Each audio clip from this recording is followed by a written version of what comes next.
Hey, everybody. Welcome to episode 266, I think, of the AAA meeting. Here we are. Shelly's talking in the background, making things happen. No etiquette. Yeah. Shut Oh, up. Hey, thank you. Bye. Get out. all right. So Shelly's here. She's talking. So we know she's okay. Because I was just about to ask, where's Shelly? Honey, you know I'm streaming. Leave me alone. Yeah. Oh, these women, right, Sin? Oh. Can't God live with damn them. it. Can't leave them in hefty bags. What kind of world is this? No, nothing. All right. Hey, so joining me as always in the gentleman's sitting room is Drunkle, and then after him Sinatra. And so why don't we go in that order? We'll go from left to right. In this case, we literally are. Remainer Drunkle, how are you? How you doing? That's why you gotta do that? Why you gotta do that? The opportunity presented itself. I just said left to right in terms of directions, and I thought, well, oh my God, it fits. How appropriate. But then you came in with Remainer Drunkle. You know this is the right-wing audience. Why would you do this to me? You sold me out. We've not even been on for 2 minutes.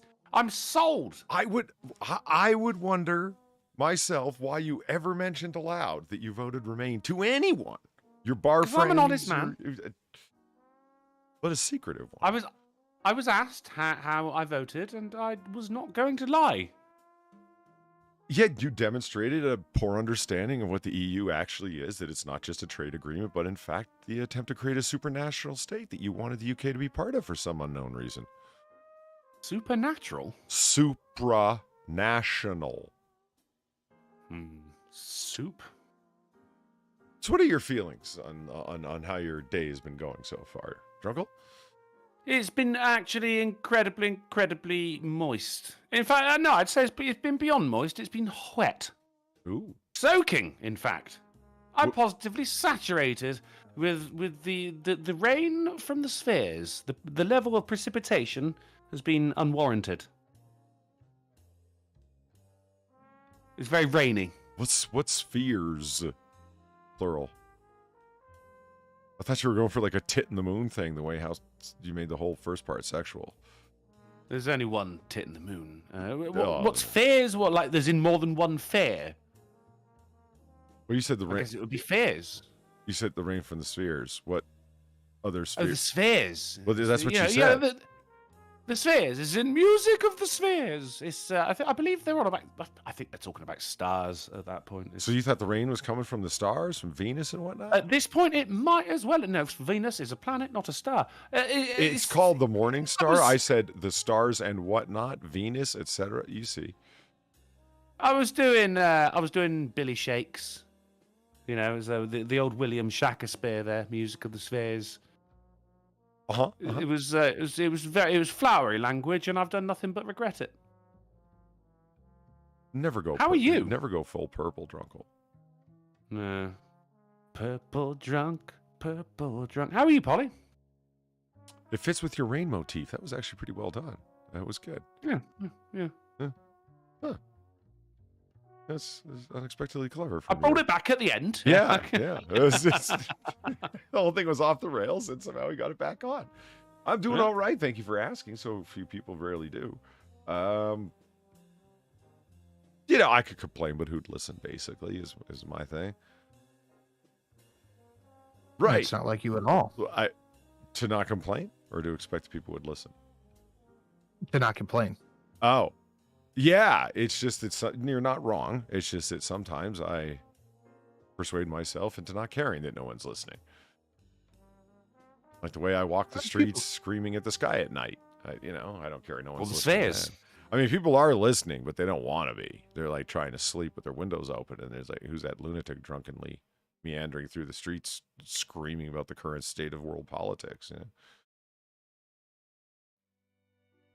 It's Polydub. How you doing, Sinatra? How you doing? What's up? Not too bad. I've had a long day, but I'm here, and I'm ready to do a goddamn good show. Yeah, I love that enthusiasm. Makes you think the show's going to be good. Because I'm on it? I'm convinced. It just went from enthusiasm to just smugness. Yeah. They go kind of Smugolity. hand in hand. I don't know. I don't know. So what? Any new games? You guys play the vidyas? You into that whole rolling hedgehog thing that's happening? Yeah, I the have guy. not sat down to play a video game in I don't know how long. No, you can tell me. I'll listen. I was playing a game yesterday. In honor of the Artemis mission has begun, Polly. Did. We're going back to the moon. It's been too long. It has been too long. Well, I hope it's the same. I hope it's not been like gentrified, you know. So it's just fucking Starbucks and fucking Whole Foods and shit everywhere now, you know. So I was playing Kerbal Space Program, which is the game which is is actually NASA actually commended it, saying this is actually as close to fucking real space travel as can be. Well, considering how many unnecessary employees that NASA has, I wouldn't be surprised if they've got people that are just there specifically to comment upon video games and their opinions thereof. There's a lot of red tape. But like you build your own rockets and shit like that, and you got to make sure that you got enough thrust over weight and enough fuel to get to where you're going and shit like that. And I landed on the moon. It was not easy, and then I came back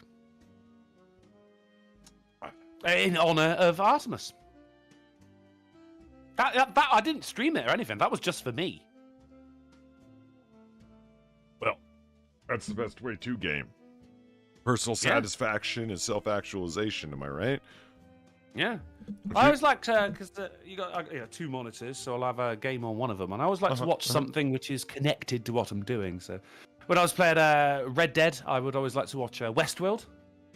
You got the whole Western theme going on, so it was all space movies last night as well.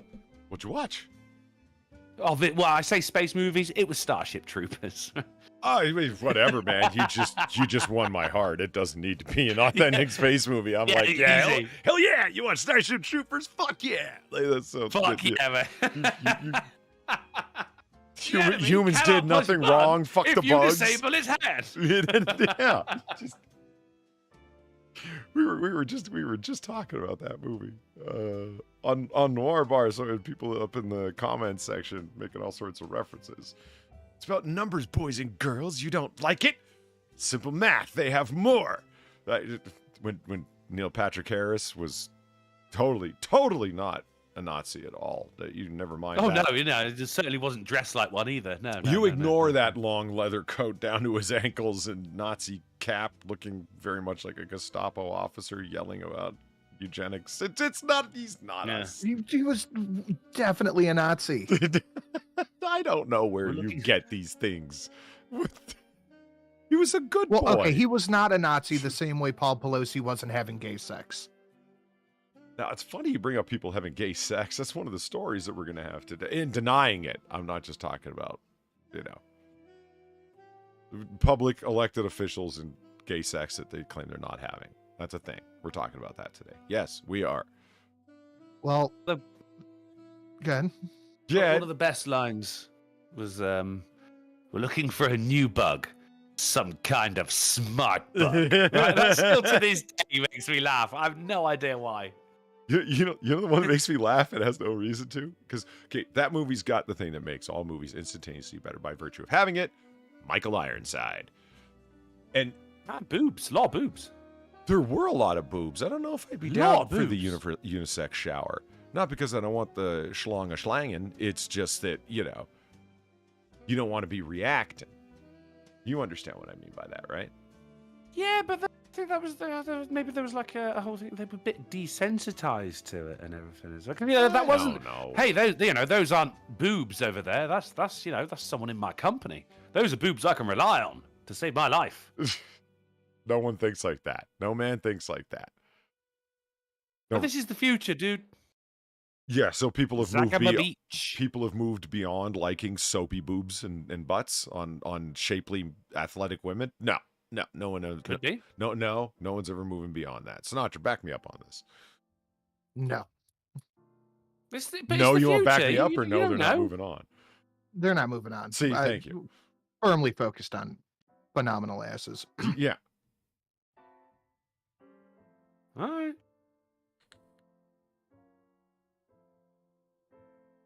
Darn shit going on there. It was a fucking bit of an allegory for the old, fascism, wasn't it? The old, the Germans of the late 30s and early 40s. In Paul Verhoeven's created world, yes. The novel, not so much, but he ended up unintentionally just getting everybody behind the fash.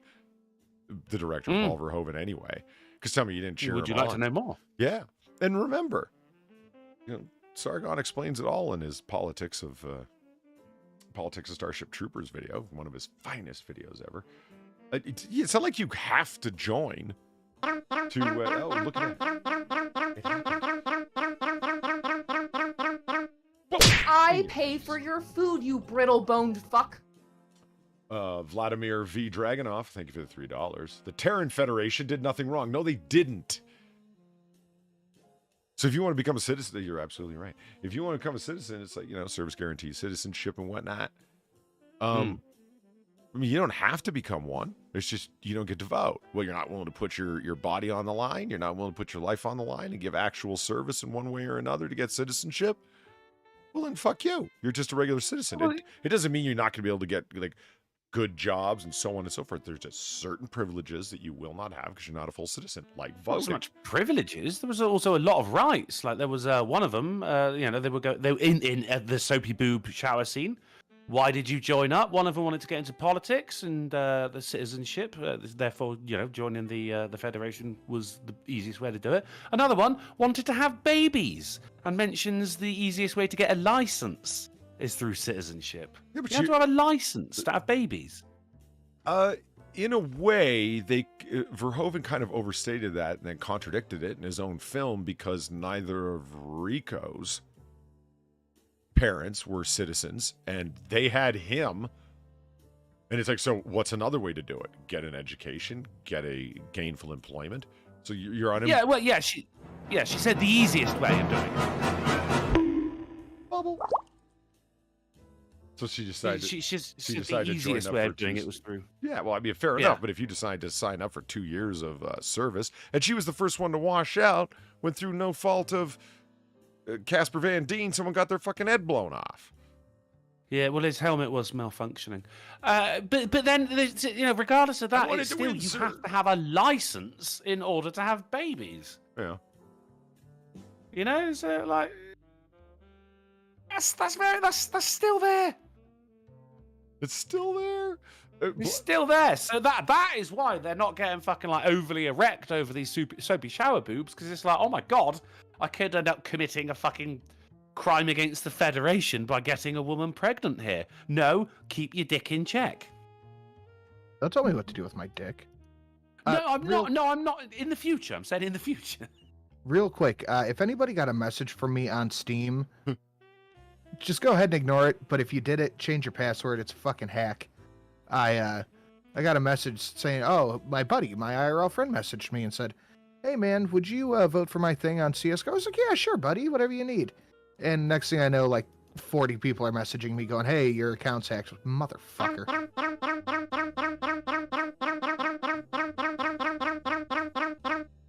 I pay for your food, you brittle-boned fuck. Or in this case, soft-headed dependent. Because we're talking about babies. Soft-headed dependent. The helmet. Yeah. I mean, Sinatra, you've had a number of soft-headed dependents. You know what I'm talking about here. Too many. I don't mean they're dumb. I mean, all babies have soft heads. I'm told. I don't know. I've never gone pressing on an infant's head. I'm just assuming that they actually are. It's a rumor I've heard. That is such an intrusive thought when you're holding a baby. Is it really? You just want to poke it. You want to check? See if you leave an impression. Is it really soft? Okay, it is soft. I would want to check. That's hilarious. I've never even thought about that until right now. This is why I don't hold babies though, because like as soon as the first thing that comes into my head is like, what if I just spiked it into the ground like I just scored the last touchdown at the Super Bowl right now? You know? Yeah, if you touch that baby's head and it's soft, don't spike the baby in success. Don't do that. You know, you got to do it like a football dance. You slam it down, and then you do the you do a little leg wiggle. Yeah. You know what I'm talking about? I got to tell you, I don't really think the mother who's standing by is going to be appreciating you slamming her infant into the floor. Well, she should have known it would happen when she handed it to me. Yeah, don't fucking make me hold the baby. You had this coming, honey. Blackout 8879, thank you for the $2. Firstly, we're going around the moon, not to it. And that's true of Artemis, but moving on. Secondly, there was the man who survived both World War II Japan bombs. I imagine seeing the bombs is like the rocket. Here comes the sun. Being 8 miles away. Great. Yeah. Here comes the sun. Keldrick. Here comes the sun. I don't know. I'm saying like, yeah, I'm all amazed right, you so guys didn't go got- for the black sun. You guys like to crack that one, so I was just kind of missed the opportunity. Fucking Sam said that's the factory reset button. That's good. I disagree about, you know, we're going around the moon. I still say that's going to the moon, isn't it? It's like, if you go to fucking San Francisco, but you never get out of the car, you've still gone to San Francisco. Especially if you've driven there from, like, Tallahassee. It's, you know, you went a long Yeah. way. It's in Florida, Drunk. Yeah. It's in Florida. Okay, thank you. Yes. Okay. Keldrick, thank you for the $3. Gotta be honest. I think some people should have to have licenses before they're allowed to reproduce. That's eugenics, And racist. and I also don't disagree. Starship Troopers. You know, you said That's Neil Patrick Harris. you were talking about lines that make you laugh probably harder than they should. So you got Michael Ironside, right? When he's like, "What do you make of that, sir?" And he sticks his metal hand inside the hole inside the guy's head and turns around and looks right at the camera and goes, "It sucked out his brain." Love it. We know. We can see. Yeah, it's like we just saw Sorry you for the stick blind his audience. your fingers into his hollow skull. We're aware. Hey, fella, do you like Kern's bread? Oh, well, gee, I don't know. I guess. You gotta be positive.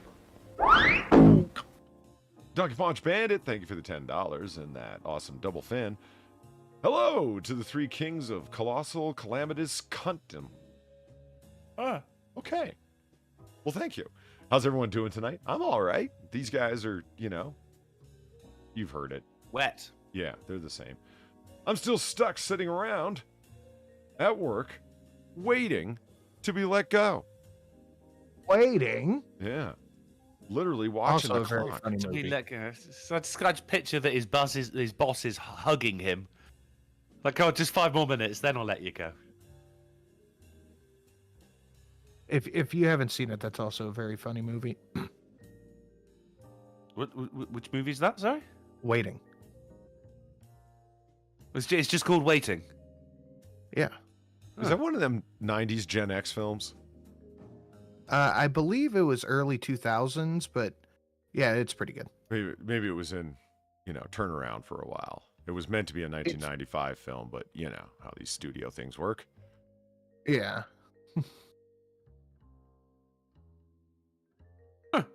Yeah. Darth Bando says one game you should get very noir and retro game, Grim Fandango. Now, I'm a fan of a number of content creators, and I've seen a few different people review Grim Fandango. Man, that is a much beloved click and point style. I got my mouse, and it's 1990. So these people talking about, oh, this is my favorite game when I was a child. Simon the Sorcerer-esque. When my grandma used to catch fireflies in the backyard. Little throwback there for you, Uncle. Yeah, I remember. Daddy come home drunk, smelling of another woman. Not just regular drunk. Kmart bourbon drunk. It was the worst kind. No, can I kill myself? Hey, fuck you! I want to die! It's so dark. I love it so much. It speaks to me. What can I tell you? Their production police, thank you for the $5. Oi, mate, you got a license for that embryo? Kitty? So, like in Starship Troopers, basically, they're like half of the galaxy has just become Britain. I wouldn't look at it that way. And what's Neil Patrick Harris worried about? Casper Van Dien and Denise Richards, if she had a thought in her head, because holy Christ, does she come across as vapid as Natalie Portman in that film? Well, if it's about numbers, why are you restricting how many babies motherfuckers be having? Oh, it wasn't waiting. It was slamming salmon. Holy Christ, that's a harder to believe title than the first. So, like the fish? Yes. Huh. Polly, have you ever seen the show It's Always Sunny in Philadelphia? No. Well, if you're going to I've watch heard one about episode, it a lot. I did It's find one okay. episode. I love it. It's a proper comfort show for me because everyone's absolutely terrible. But they did do a noir episode called The Janitor Always Mops Twice. And it's just brilliant. It's right up your street. If you're going to watch one episode of It's Always Sunny, it should definitely be that one, Polly. Yeah? But that's one of those, that's one of those shows like The American Office. Like, you know what I mean. What's the other one?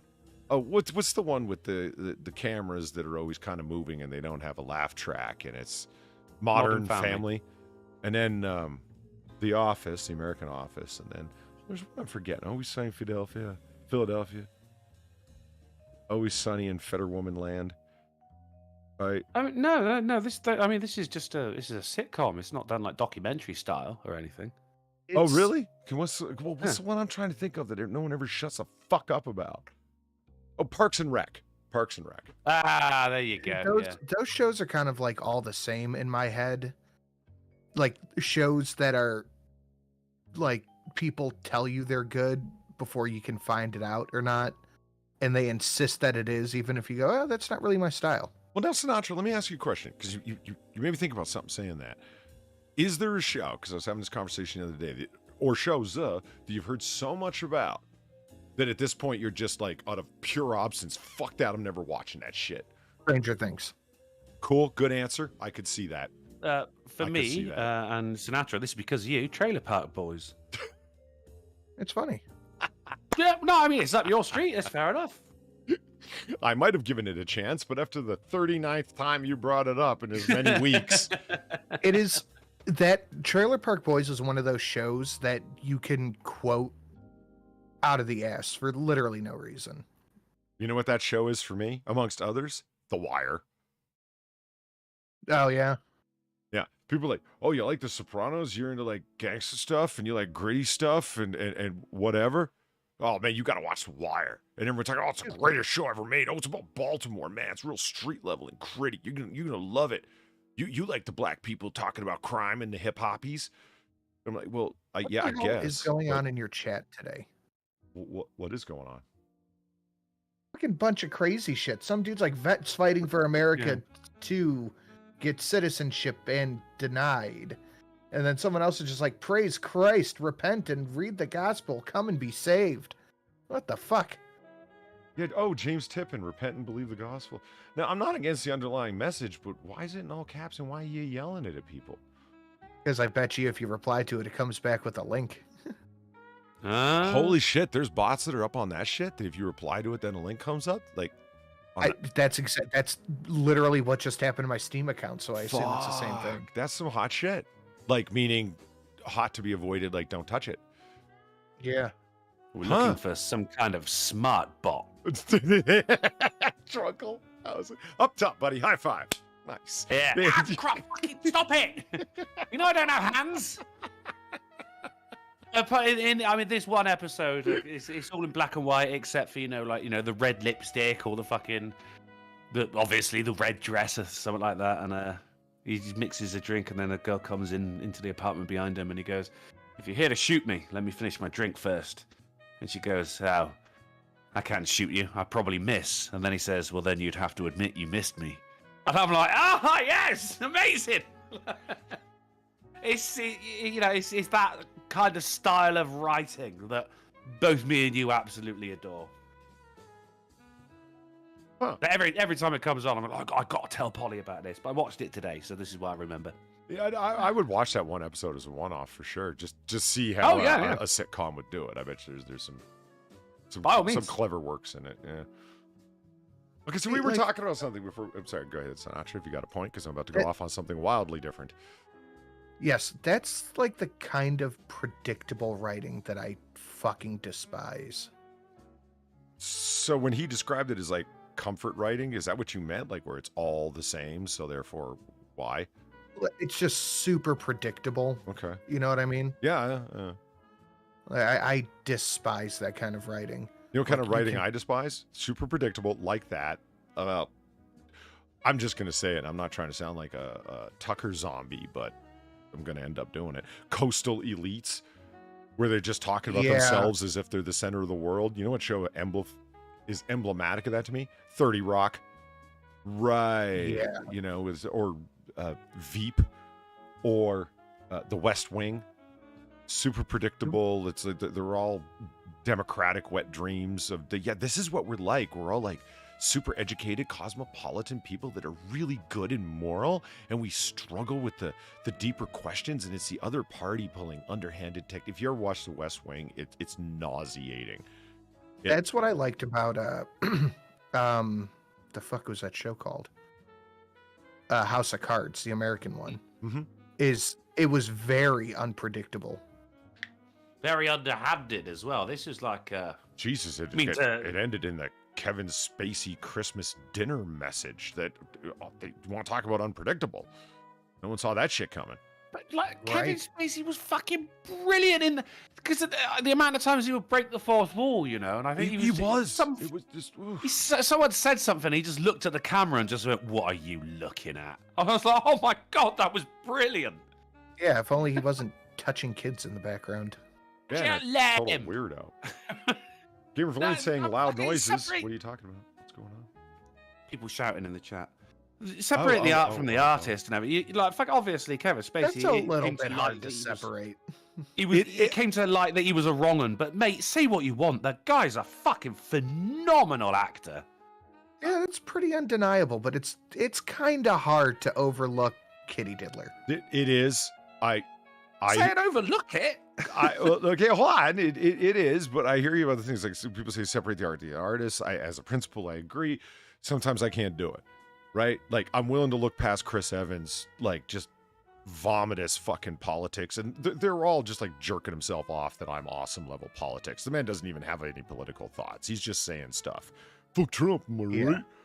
Oh, it just reads a script, doesn't it? Yeah, it's the interviewer, I remember in this profile piece in Vanity Fair magazine. Perfect title for that crap that gets published there. This actor that you worked with before, he showed up at this Trump fundraiser. Do you have any thoughts about that? And it's like, what a loaded egg him on type question. You know what I mean? And he says, really? He's a supporter. Well, I might have to talk to him about that and think if I'm ever going to work with him again, if he's going to continue on like that. Not those exact words, but that's what he said. Wow. Didn't know he was like that. Gonna have to talk to him. I won't be working with him again if he's still doing that shit. The guy's a fucking, like, it's Chris Evans. He's a mimbo. A mimbo, that's good. Drunkle. Mel Bimbo, yeah.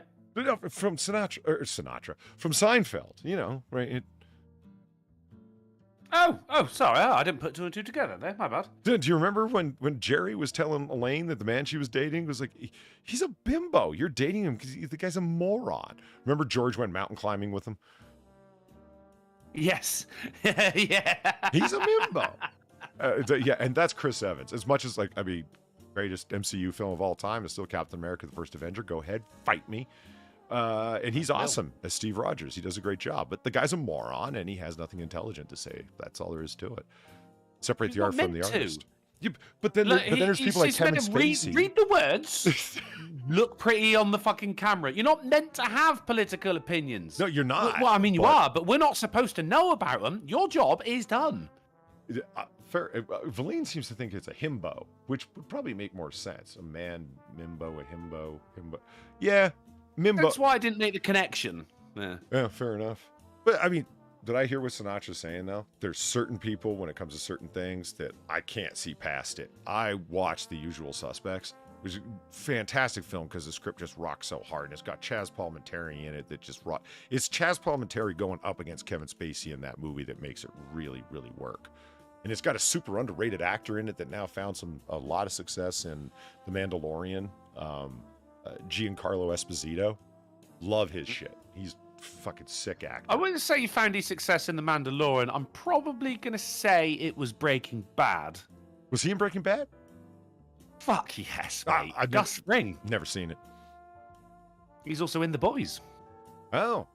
That is great to hear that he was in fucking that he found that level of success over in Breaking Bad. Yeah, back time. Cool. Good. I mean, it took Bob Odenkirk a long time as well, you know, and like he's done some fucking phenomenal shit. That was kind of his like breakout role, was in Breaking Bad. For me, it was in School Days from 1988, Spike Lee's second film.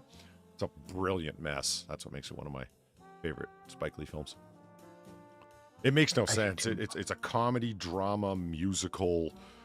It's a student film. It's somebody fresh out of film school that doesn't know what they shouldn't be doing and just going ahead.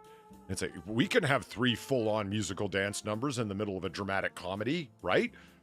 Why not? Yeah, Fuck it. That's a film student talking. You know what I mean? Like, I can do all the things. Yeah. You know, it's. Look at me! I'm trying too hard. But then it's not like, you know, all right, Kevin Spacey's wrong and fine, but that doesn't mean you're never going to watch The Usual Suspects again. Well, see, I ADHD'd off the point. I was watching Usual Suspects, and it's much fun. God damn it. I heard something that was like freaky. I was like, what the fuck is it? Oh, God. I looked over and I saw the haunted duck, and then I understood. Fuck, I did a good job on that donation. It's fucking creeped me out, and I made it. This is why I've always got to make sure I close OBS after your streams, right? You just cleaning your toilet, and then you just hear you bloody fool wafting along the air. Right? Whew. Greg 5425, thank you for the 950, greatly appreciated. Second day of Streamlabs. At any rate, that is what we're going to try to do. Thank you, Gamer Flea. Second day of Streamlabs figured out. So let's haunt Drunkle a little. Don't worry, you Welsh lime apple. You'll get some Monday. Lime apple. Lime apple. How have we never come up with that yet? It is. What? It is a pretty good. What would you call it? Splicing? I don't know. I just. Yeah, splicing's good as well because that's fusion what you do with fusion, plants, isn't it? Yeah, lime apple. Okay, well, I'm going to be off Photoshop after this stream to do something completely unrelated to what we were just talking about. Let me just. You lapple. Yeah, I'm not going to create a lime apple in Photoshop after this show to replace Drunkle. I'm not. Don't worry about it, chat. It's fine. No, you'll wait until tomorrow. Melanska, only 14 minutes ago. I'm sorry, we got into a thing. Through $3 for the Ricky Spanish said, "Shut up and take my money, good sir." Well, Mel, I will do one of those things. Thank you very much for the $3. Very nice. And Gamer Valine, thank you for the 350. You need to see Chris Evans in Not Another Teen Movie. The whipped cream bit proves he's a himbo. I don't are you doubt not he's a himbo. Are you not turned off from what she just said? I don't want to see the whipped cream scene because it's like, holy shit. So he was doing like gay porn? That's what I'm taking from that. What makes you think I want to hear that? Or see that? Or hear it? Or even be aware of its existence, am I right? Wasn't he just voted like the sexiest man alive or something? Of course he's a himbo. Yeah. Yeah. Like that scene of him in the second Avengers movie, or not the second Endgame, where he's splitting the logs. Like, oh, I saw them. Like, oh, that's it. He's gonna win the thing now. It's all it is now. Is him. Well, but partially that's who Steve Rogers is in terms of being like, after the Super Soldier Serum, like he became like Ultra Chad, in short. So it definitely works for him. I am so incredibly happy that that terrible description, you knew exactly what the fuck I was talking about. Well, yeah. Yeah, that's a scene with him doing a thing. You got it. Yeah. Thank you for that. But I mean, you do have in the in Infinity War, it's like the whole time's going on, and it's like, where's Steve Rogers? Where's Captain America? And that you have Wanda and Vision, and they're being attacked, and it looks like they're being broken down, and all of a sudden, hey, blah, blah, blah, from across the street. Then all of a sudden you hear the Captain America theme by Alan Silvestri kick in, and then slowly from the shadows appears bearded Chad Steve Rogers. Fuck yeah! See, yes, I was going to mention the beard as well. Oh my God. So he's done the scene where he's splitting the logs. What's more manly than chopping wood? Nothing. Well, it's like maybe a fighting a war, and he's already done that. And then he comes up with a fucking great big bushy beard. I know. Give the rest of us a chance, Steve. He can't. It's the serum. It just makes him like that. On your left. Lucky Vision didn't have the capacity to get jealous as well, because Wanda's looking at him going like, oh, shit. Just remember, those were CGI moves.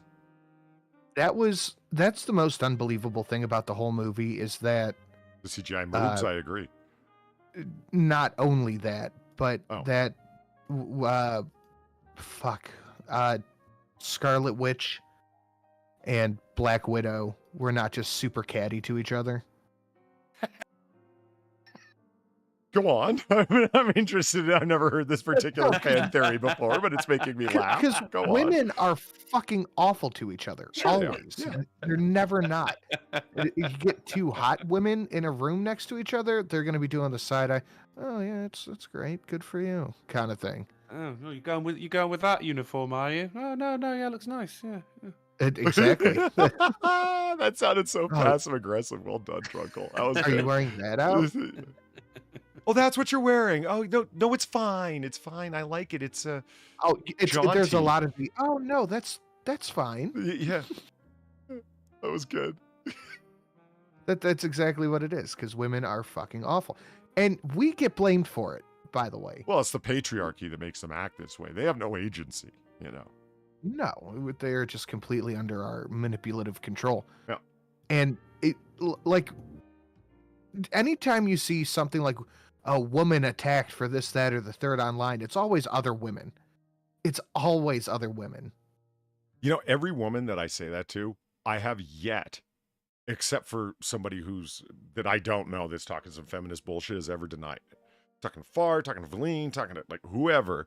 It's like, who has impacted your self-image, who has said something mean about you, who's spread a rumor, who said some gossip bullshit behind your back. Another woman or group of women that they know every single time. No denial whatsoever. Always. Yep. They all know it. And they want to be real honest about it for some reason. It's weird. Miss Sin was telling me about like somebody in her life called her ugly. And I was like, who said that to you? And she's like, it was when I was real little. It was another woman. I'm like, of course it was. Yeah. It's because it always is.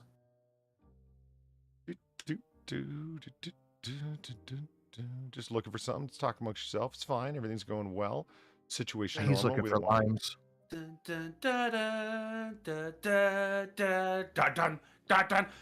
in my head now. Cheers for that. We ain't got no dead air. Dead air, what's that? Honker and Waffle just talk, yo. Just fuck yeah. We don't talk, we banter. We are the banter. It happens like you wish you didn't know. Do I know what that means? No. But we're filling dead air, so it don't matter. Dun, dun, dun, dun. Still better than having Gwen Stefani stuck in my head, Polly, which that was your fault. Before the stream even started, ladies and gentlemen of the chat. Well, considering that you were speaking about Gwen Stefani, you provided me with an excellent segue. Here, take a look at that. When did Gwen Stefani become a drag queen? I don't know, but it happened. When can I look at it? Oh, yeah, yes. That's right. You guys need to see the things as well as always everyone forgets else. about us, doesn't he? But you're an afterthought. You need to come to terms with this and move on. We are. I just sounded exactly like my mother just then. Look at that. Oh, no, after birth. My bad. It's not. It's not pretty, is it? That's bad. Yeah. You shouldn't be reading books to children, Gwen Stefani? You're No. Drag Queen Story Hour. Do you see what I was getting? No? I know. No? All right. I used to. For those in the back. Can you hear me in the back? That's a little Usual Suspects reference there. Anyone? Benicio del Toro? No? Okay. That's bad. That's It's really bad. it's sad. That's grounds for civil action, is what that is. This And that's the upsets thing me. is, she used to be gorgeous. Yes. But see, that's the Yeah. thing, is Freedom. some woman started talking to her, and now she's like, oh Mhm. shit. Oh yeah, maybe I should. I do Oh, realize no it's- doubt. I do. Up top, Drunkle. Nice. Well done, Come buddy. on. Yeah. You're on kind of a roll today. Well done. Okay. Tell him Dave, Steve MU. Thank you for the $1.99. Honker, the waffle. What's sin then? Is he the guy that tells you the ratio is shit? Because he should. To your faces. He should tell you that the rest of you morons he should tell the rest of you morons to smash the like button too, fuckers. Yeah. We need to have a serious conversation one day, chat. Now, we're not going to have it now. But we need to have a conversation about the dollar donations. Not that you're giving them and not that we don't appreciate them at all. At any rate, that is what we're going to try to do. We are going to try and do, in the words of Sir Winston, a conversation about how bad PayPal fucks around with your dollar donations. Because it's some ugly shit. It's uglier than Gwen Stefani reading books to your children. It is pretty bad. It is. We want to have that conversation now, but I just want to put that on there and we can let it simmer on the back burner for when we do have that conversation. Gabriel Valine, thank you for the 350. I think you misheard me. That's why I don't really have any female friends. I refuse to deal with the constantly catty bullshit. Okay, fair enough in detail. I fucked it up, but in my own defense, I think it's still within the general ballpark of what we were getting at that you have that opinion. Because I don't blame you for having that opinion, by the way. I've heard girls talk about each other and to each other, and it's something else, Now, See, there's another one. Hi guys, please subscribe to my channel. and thank you, chat, for being on top of this. Look at this. Like, Bring it it was out. Like, that's why we drunken timed him on- out. no, it's when you guys are on it, like Drunken Uncle, Plague Zactor, thank you, Kiever Dam, and then Darth Mando, and then you Sinatra before. Everyone's just on top of it. You guys rock. I'm sitting here talking, trying to run shit off of multi-screens and not Very, very weird bots today. It's odd. What does it say? Life with Sean. Hold on. You delete a message. Channel. Sean. To my. Oh, Jesus Christ. Ugh. Life of San. Fortnite, by any chance? Yeah, maybe. You know what? I I'm going to almost- throw this out there. I don't give a shit. Fortnite, fun game. I thoroughly enjoy it. I've never heard otherwise. I mean- Just cringy people playing it. That's what I heard, and I believe it. I'm just not any good at it. That's... I've been playing it with dual wield. It's super fun. What about you're not any good at it? How do you play out at like other battle royales like PUBG and whatnot? I personally do not. I'm terrible at these games, Polly. I Okay. fucking loved PUBG. Then I just kind of stopped playing it. I played it a lot with my buddy who he ended up killing himself, and when he died, I just kind of stopped playing PUBG. Oh God! can I understand thought that. you were talking about the game, and then it got. Whoa, man, that's serious. My Well, no, I'm just explaining why I stopped playing it. No, that makes he's a perfect piece of sense. shit. That's Yeah, you put a bad tint on it, wouldn't it? To be honest. Yeah, he's But- a piece of shit. not surely not Selfish because cunt. of that. You're saying that. No, because he killed himself. He's a scumbag, asshole, dickhead. Oh, Ruined the game. Yeah, ruined a fun game. The selfish prick. holy Yeah. fuck! Okay, that went. I went from going to condolences to be fuck you, Sin. What the hell, man? People have mental health issues. Jesus, what's going on over there? Why are you so bitter? No, he'd appreciate it. He's okay. He's one of those guys. See, now that's fine as well. Yeah. All of a sudden, you made it okay again, Sin. It's all right. The roller coaster of emotions for Polydub right there. Well, it was. Well, think about what you went through a range of shit. I'm not to blame. I'm just listening and, being along for the ride. Why did I go full Walken there? The ride. What was He something used to play PUBG, so he put it up his ass.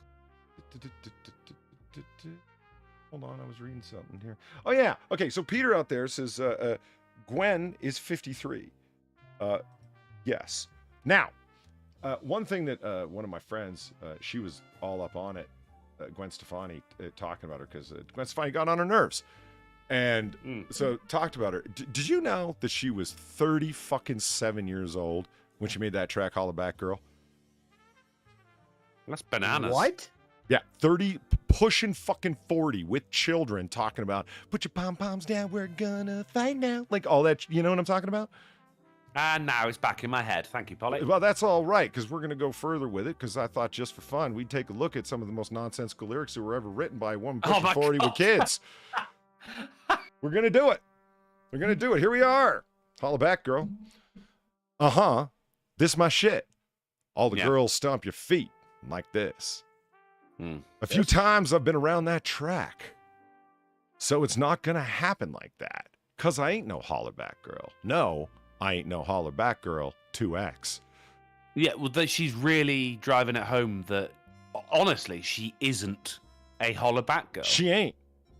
And that is, not as demonstrated by the repetition. Not that that's ever defined, and everybody takes it to mean, well, she ain't going to chat back. It's time to, like, we're talking with fists now. Well, you do a lot of talking for a fighting old woman.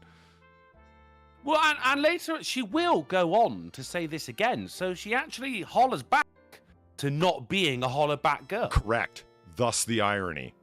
And the irony of a 37-year-old woman talking like she's involved in some 17-year-old high school bullshit.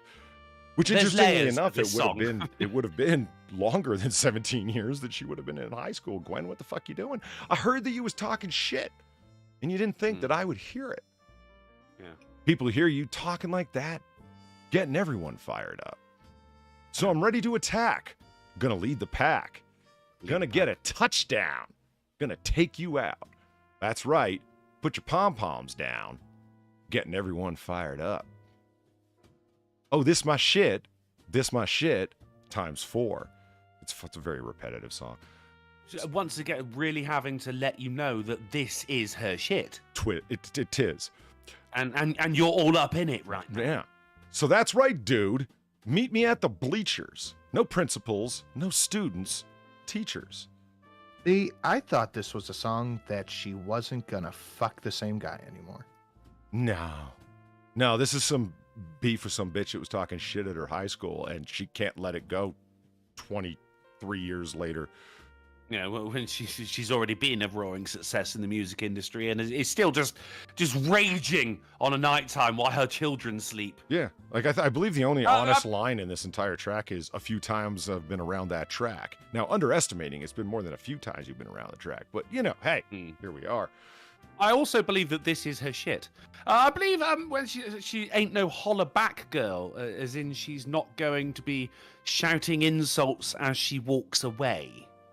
She's going to get into that fight. Yeah. And you're right, Joshua Montgomery. Students, teachers. I've got a degree, so it all led up to this, Polly.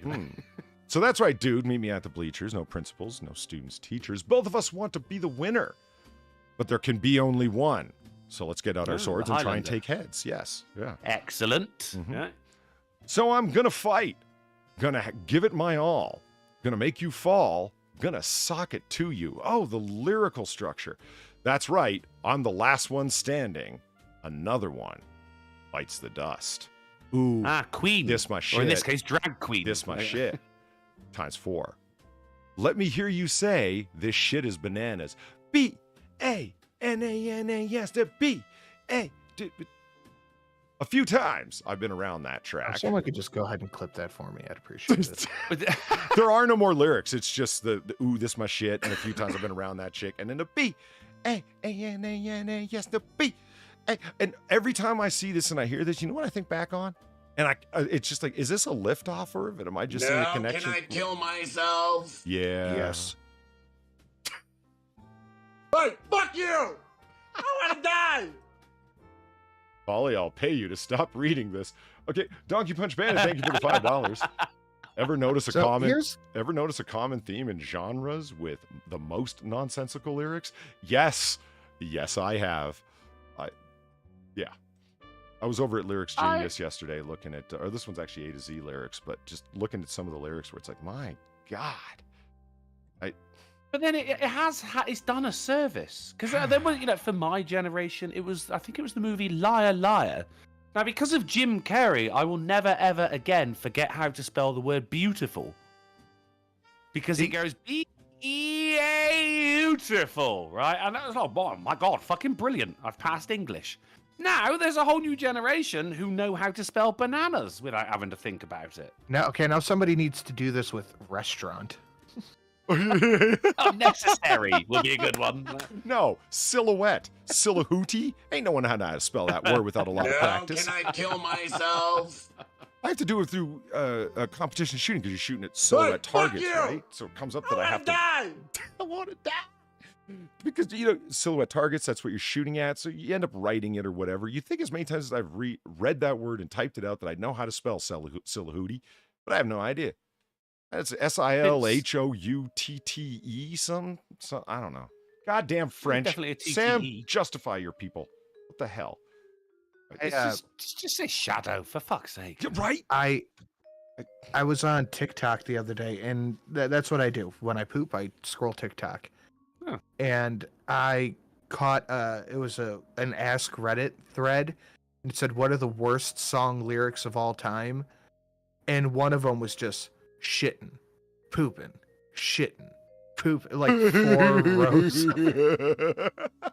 But it spoke to you because you're like, oh my God, that's what I'm doing right now.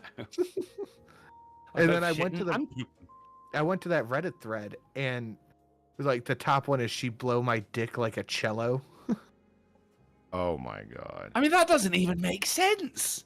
The cello is a string instrument, if anybody who doesn't know that. Hello, everyone. She got a big booty, so I call her Big Booty. Not a lot of creativity in that, is there? That little crew down south, Lil Wayne and whatnot, if you want to talk about nonsensical lyrics, they're king.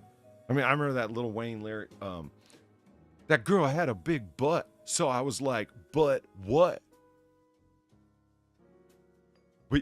Oh, and that was the end. That was we never it. found out what. Well, no, okay. he was saying like hello to her ass, but B-U-T-T, comma, what? Question mark. You say. He's a Her brilliant body lyricist, smoking. Yeah, right. Yeah. Her body smoking. Bet she die from cancer.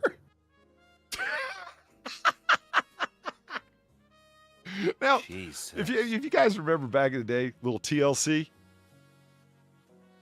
Remember TLC? The Learning Channel? No, or the girl group. girl bands? No, fair enough. No, Okay. I meant, no, I hear you. The girl group is who I meant. It could have been. I watched some Learning Channel before it was all fat bitches losing weight and home repair. Yeah, it was. Yeah. You were actually learning something. Yeah. No, TLC, the girl group. This is a song, Red Light Special, that for some reason came into my mind, and I was like, were those lyrics as rotten as I thought they were? Well, you tell me. I'm going to read them here real fast. I won't make a big deal out of it. But Can I kill myself? Hey, fuck you! I want to die! Gulf City Librarian, English. Just back up and start through that car wreck again. Gulf City Librarian, thank you for the $5.55. The Finn plus a double nickel. Gwen Stefani is clearly a teacher in this song, threatening to fight a student. It's as trashy as it gets. Also, keep reading, please. Okay, well, I did. So I feel as though we got to the end of that particular segment. And then Donkey Punch Banda, thank you for the $5. I was a geisha. He was a samurai. Somehow we understood each other when we spoke Thai. Nicki Minaj. That is awesome. Donkey Punch Man. That is doing awesome. Well done, man. Her own version of Skater Boy right there. Yeah. I am the shit. I'm constipated. Okay, Drake, right?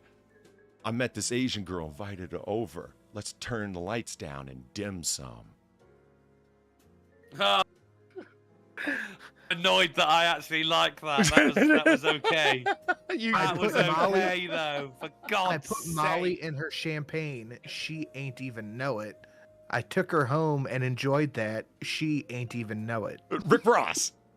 Yeah, see, hell yeah. That's a famous, like, are you fucking kidding me, Ricky Rose? You scumbag. Rick Ross was a fucking Fed. Well, Don't let anybody lie to you. He was an actual federal agent. Well, hold on. Let's be honest. He was worse than a Fed. He was an award certificate winning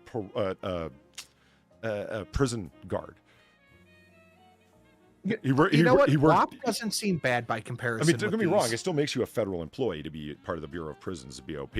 But yeah, not law. Well, no, they are law enforcement officers. But the guy's guarding prisoners. You ever want to see funny? You ever want to see somebody dancing like someone just shooting a Colt 45 at their feet in an old Western? Watch Rick Ross trying to explain that away when somebody asks him about that during an interview. It's epic. It's like, there's like multiple levels to the game. And I was like in the game where I was like, see, I was there not for a paycheck, but to be around the people that had done the thing so I could like build my own game and learn. So he was trying to say that he took the job working at a prison to learn how to be a better drug dealer. And as soon as he had learned, got his prison education, he went off and became a drug lord. That was his actual story trying to explain that. Some of these things, DMX might have the most wild one that is on this list. And if you got a daughter older than 15, I don't even want to say it.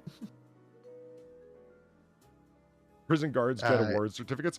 Yeah, for struggle. You know what I mean? Like employee of the month, that kind of thing, for outstanding duty that showed up on time, did all your shifts, most amount of promotions from being a standard guard to being duty guard, shift unit commander, etc. So certificate of achievement. Yeah, he got one of those. He wasn't just a prison guard. He was a really good one that was recognized by his superiors for it. And why does anyone know that? Because one of the several pictures that came out of him was receiving the award and shaking the warden's hand, going, "Thank you for this award I'm holding up." So yeah. Oh shit. So let's take it in a different direction though. TLC. I mean, we're getting a little noir bar with the off-topic discussions. We'll get to the news soon enough. Can I give you one more from DMX? Yeah, you may. Of course. I got blood on my hand and there's no remorse. I got blood on my dick because I fucked a corpse. DMX is dirty, or was. He's fucking insane. Well, yeah, was fucking insane. Yeah. Blood on your dick from fucking a corpse, though. Like, man, I loved his lyrics from "Where the Hood At." Remember that? Oh man, try and listen to that track, not feel amped up. That man, I know that man knew how to liven up males. You know what I'm talking about?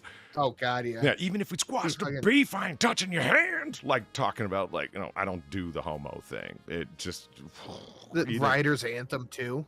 Yeah, absolutely. DMX had the voice and the mentality just to drive an audience and drive your fucking adrenaline. Yeah, he was a master at it, no question.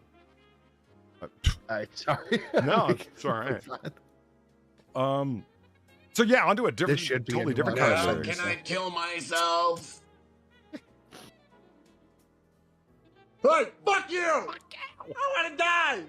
Donkey Punch Panda, thank you for the $5. Now here's better lyrics for context. Quote, "A 6-foot rattlesnake just bit me right below the belt. Get on your knees and help me, please, because it won't suck itself." Steel Panther. Oh, Steel Panther is a parody band. Yeah. But still, I see what they're getting at there. It makes me reminisce about Randy Marsh of South Park fame and his musical The Blowjob Queen, a.k.a. The Woman in White. Now remember, blowjob isn't given with your mouth, it's given with your heart. Now get on your knees and put that heart to work. It should be a Noir Bar segment. I would watch the fuck out of that. I love this Old Man Enfield. DMX lyrics really get Undertaker's racking shotguns. It's, yeah. So TLC, there's this track, Red Light Special. I was like, was it as raunchy as I remember? For a 90s track, I'm going to say yes, but I mean, listen to the entendres here. They're more comedic than they are sensual, whatever way you want to put it, more than excitatory. But there's a bunch of ladies in chat. Seductive. Yeah, you say romantic. Yeah, you tell me, ladies in chat, does this qualify as seductive and interesting? It's like, take a good look at me. Look at me now. Might be the last time you'll have a go round. I'll let you touch it if you like to go down. I'll let you go further if you take the southern route. Don't go too fast. Don't go too slow. You've got to let your body flow. I like them attentive, and I like them in control. Baby, it's yours, all yours, if you want it tonight. I'll give you the red light special all through the night. Baby, it's yours, all yours, if you want it tonight. Just come through my door, take off my clothes, and turn on the red light. I know you want me. I can see it in your eyes. You might as well be honest, because the body never lies. I'll tell you my secrets. I'll tell me your secrets, and I'll tell you mine. I'm feeling quite sexy, and I want you tonight. If I move too fast, just let me know, because it means you'll move too slow. There's the one where it broke off for me. I'm like, huh?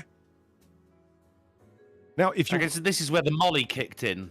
Well, yeah, I went and watched the video where I'm like, I remember these lyrics, and I had to look up the lyrics. You should see T-Boz when she's singing these tracks. Like, if you want to take the southern route, she does a full-on gymnast splits in the chair that she's sitting in at the time and points right at her crotch when she says that line. If you take the southern route, it's like, no, T-Boz, I got the entendre. You needn't point at your crotch. So much of an entendre either. Well, yeah, I did. Sing it entendre. When does it get raunchy? Well, that's what I mean. I'm like, is it as raunchy as I remember? No. That's the answer.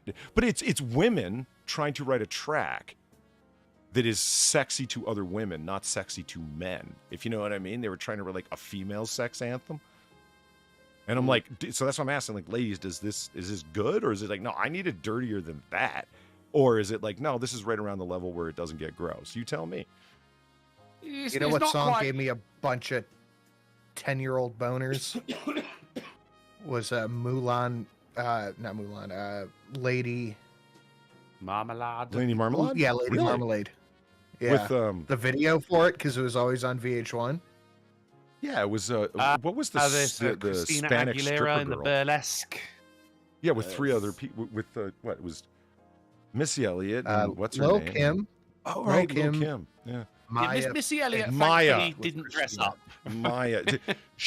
Maya is an interesting character. It's like, okay, yeah, she became a singer and a dancer, but if you ever wonder why she's a dancer like that, it's because she was a really high-end stripper that continued to be a really high-end stripper throughout her entire music career and then after. Well, that's the aim, isn't it, really? But so if you ever go watch an old Maya video and you will always see her doing the sexy pole dancing, now you know why. Like, she got paid extensively for doing it. Because there's like, you know, your stretch marked, have 3 kids, 12 noon stripper. And then there's yeah, daytime stripper. Yeah. And then there's the VIP room where they have to pay them a lot because they're able to do like lap dances on the next level. And that was Maya. Food for thought. Well, I mean, she was lucky there, wasn't she? Because normally, you know, bad things happen to these women, like time. But she actually, you know, she made it big, and good for her. She did for a while and then kept going with the other thing. It turns out that hip-hop was just her side hustle. Mm. Yeah. So who wants to do some snooze? Oh, one thing I have to talk about before we go to I snooze. mean, the show ends in 3 minutes. It's probably best if we get into it. Yeah, but we started crazy late. It's fine. Some good news. I got my laptop. Oh, good. That is good news. No, it's not just, oh, good. How did I get the laptop? Rap about it? No, what's that?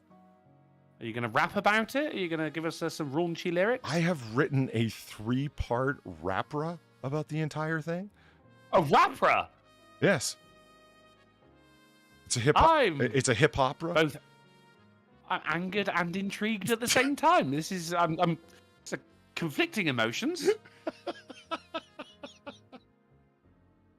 That's an actual thing, by the way, a hip opera. There's been numerous ones. Is it? Yeah. Beyonce was in a 2-hour one called Carmen, where she's like the main character, Carmen, and it breaks out into... basically, it's a musical, but it's a hip opera because it's dramatic and whatnot.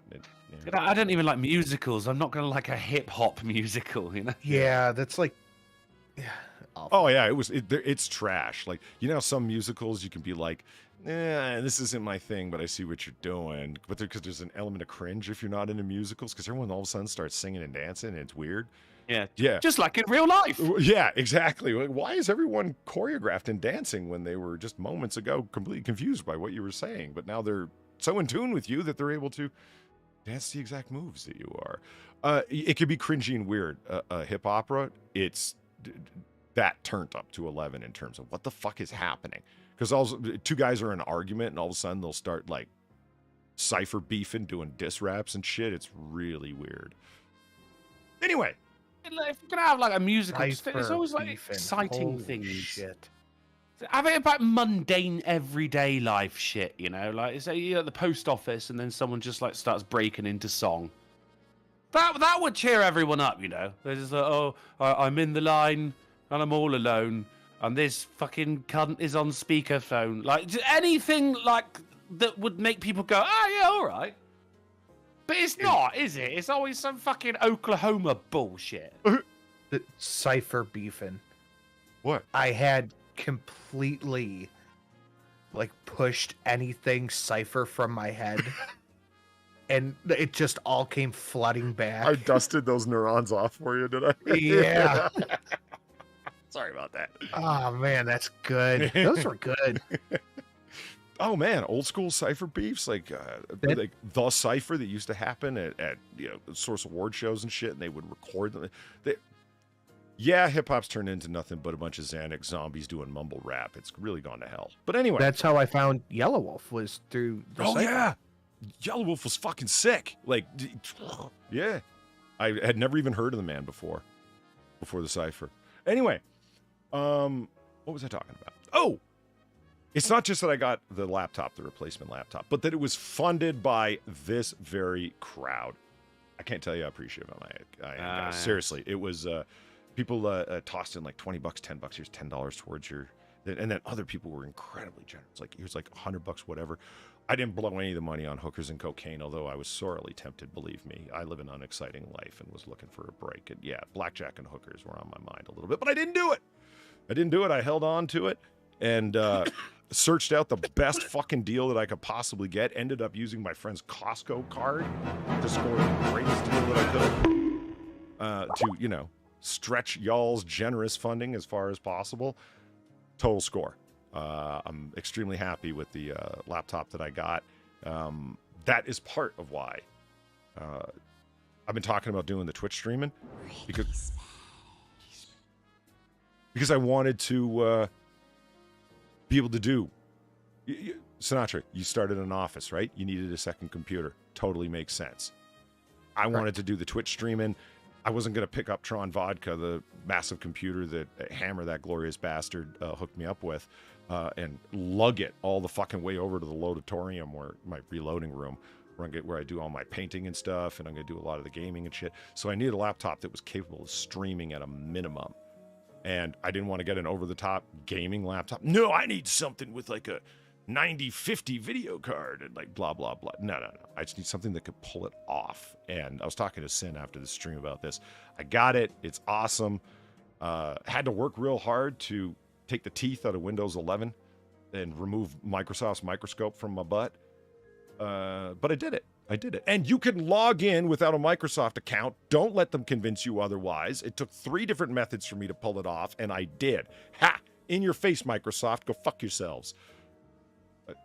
Take that, Bill Gatekeeping.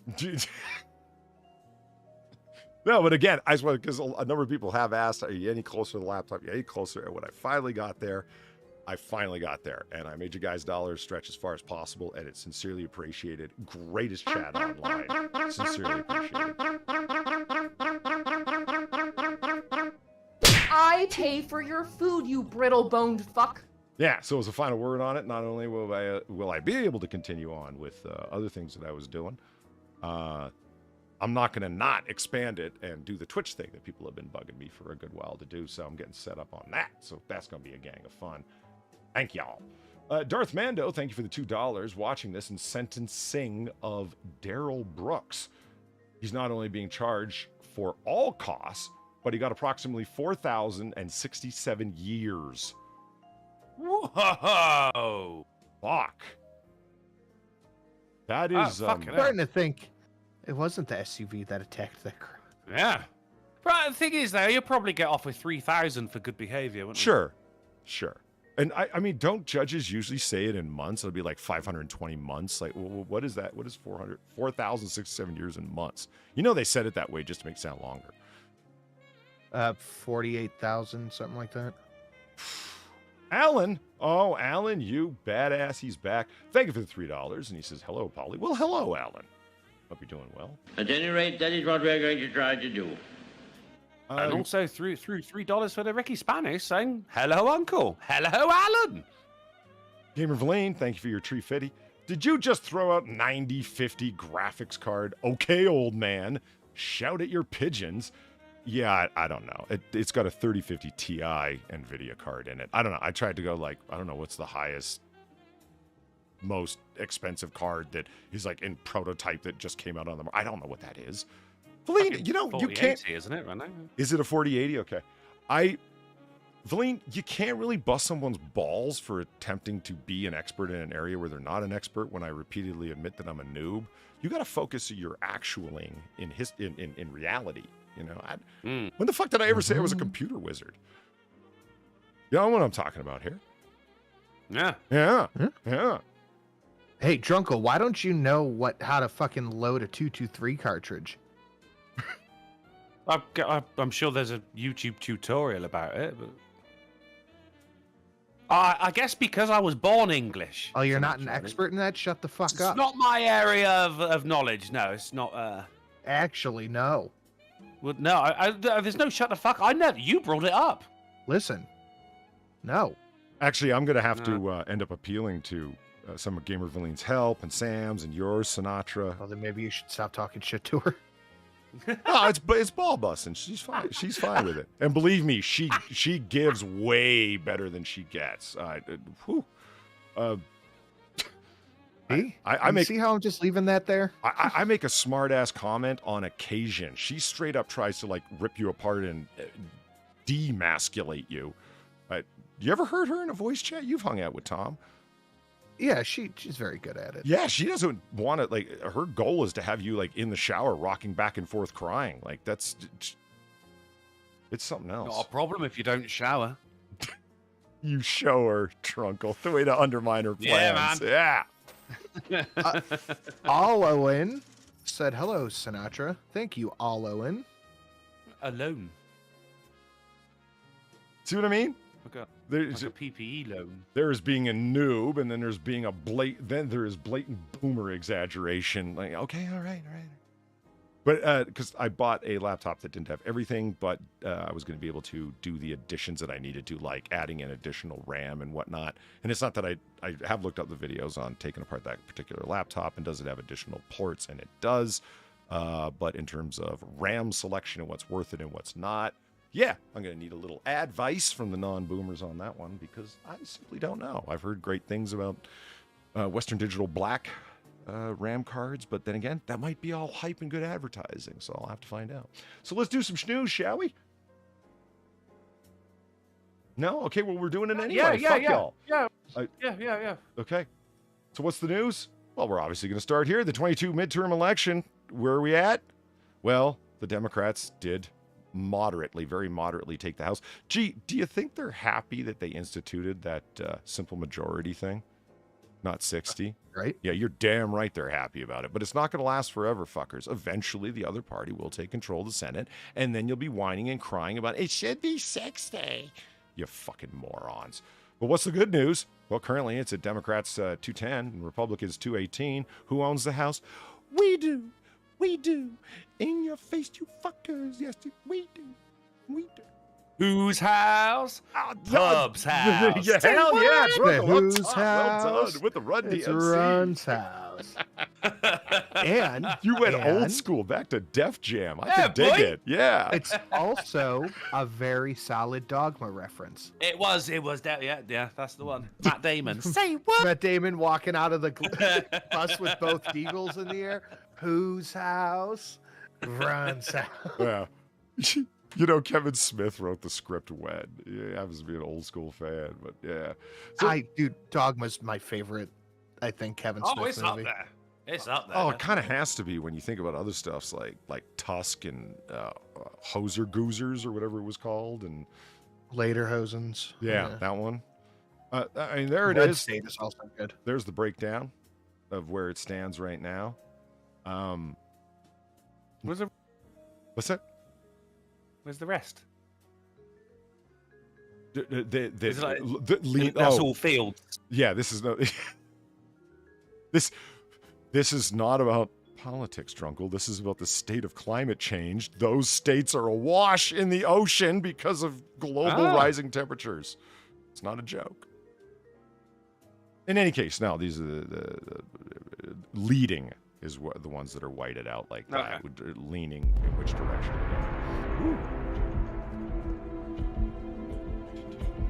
Sir, do you have the time? Oh, wait, you shot me! Can I just say that if you watch Inception next time, check out not Joseph Gordon-Levitt's wardrobe, but Leonardo DiCaprio's. I gotta hire his wardrobe person. I need about 350. Fucking slickest suits ever. Nary a single pair of skinny pants to be seen. That's how a man should dress. Just saying. Back me up on this,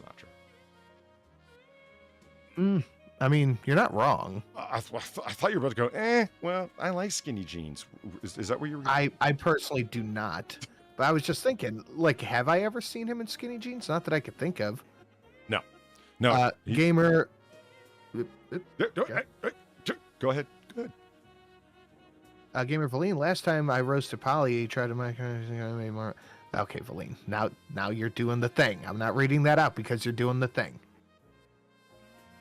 You want to tell me off, you send the money to me. You want to tell Sinatra off, you send the money to me. Send the money to Polly. Yeah. And Drunkle? Oh, you 10% definitely send the guy. money to me because I'll read it angry yelly style. Cult of Krill, thank you for the 750. What? No, go on, get that on us. Cult of Krill, thank you for the 750. I hope Kevin McCarthy is denied the speaker position 100%. 100%. This is what you led it to. This was what was called party leadership. This is the time, not 6 months down the road, but now, to replace that gentleman. It doesn't look like it's going to happen, but yeah, Cult of Krill, I agree. This is not the man to be Speaker of the House and lead the fight on the floor. He's not the man. I saved an article for Friday. We could just touch on it a little bit. Mitch McConnell came out and he gave a speech and he's like, "I'm not leaving." It's like, I don't think you really have a choice in that, Mitch. Right? Oklahoma special. Right at the bottom there of the map. The Oklahoma. It is special, isn't it? Yeah, but why? That's Oklahoma, but smaller. Why is it special? Special election. These are about runoff elections and leanings and whatnot in the current state of. You understand what I'm saying? So because they're running a special election, then there you go. And George is yellow because they're having a runoff. You see what I mean? You see what I'm saying? Okay. What's a runoff? A runoff election? It's when by state law the election is a little bit too close, and so by the rules that govern their elections, they need a second election, a runoff election. That's going to be happening again, and I sincerely worry for the Republican candidate in that way. I think the excitement and the amount of money that's going to be poured in there, because think about this, Sinatra. Think about the amount of money that was dumped into Texas from out of state for Beto O'Rourke to take down Ted Cruz. I think most of the money was from out of state.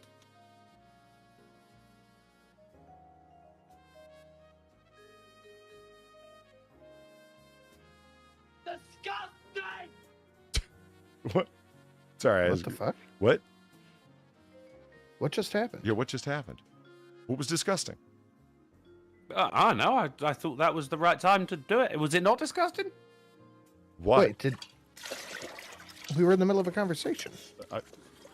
It just went quiet. Hey, fuck you, man! Gear Feline, thank you for the 850 and the expression of violence through gifts. Well, actually, it's an MP4, but you get the point. As I was trying to explain the last time you tried mic dropping on me and asked where the military got me as compared to your philosophy degree, I replied, I make more money than you.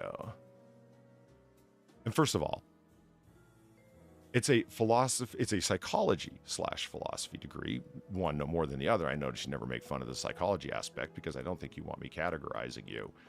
That's not a pretty readout. But that's only, the undergrad degree. I know she don't make fun of the other one that's like military oriented, right? It's because you impugn your own credibility. Yeah, I know. I get it. It's fine. It's fine. Sit down. If you need help getting up into the chair, just ask someone.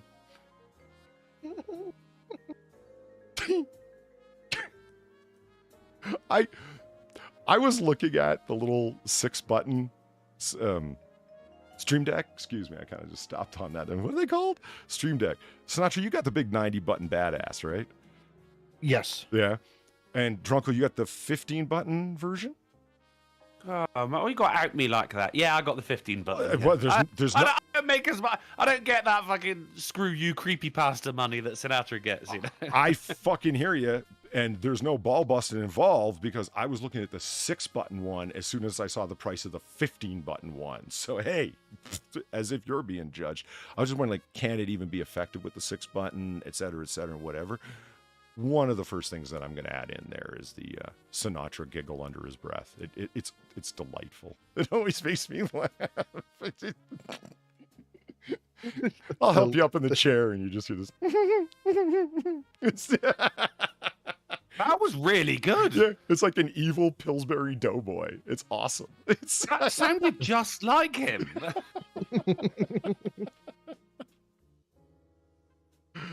Okay, so that was the state of the states. I was talking about something before shit went down. What was it?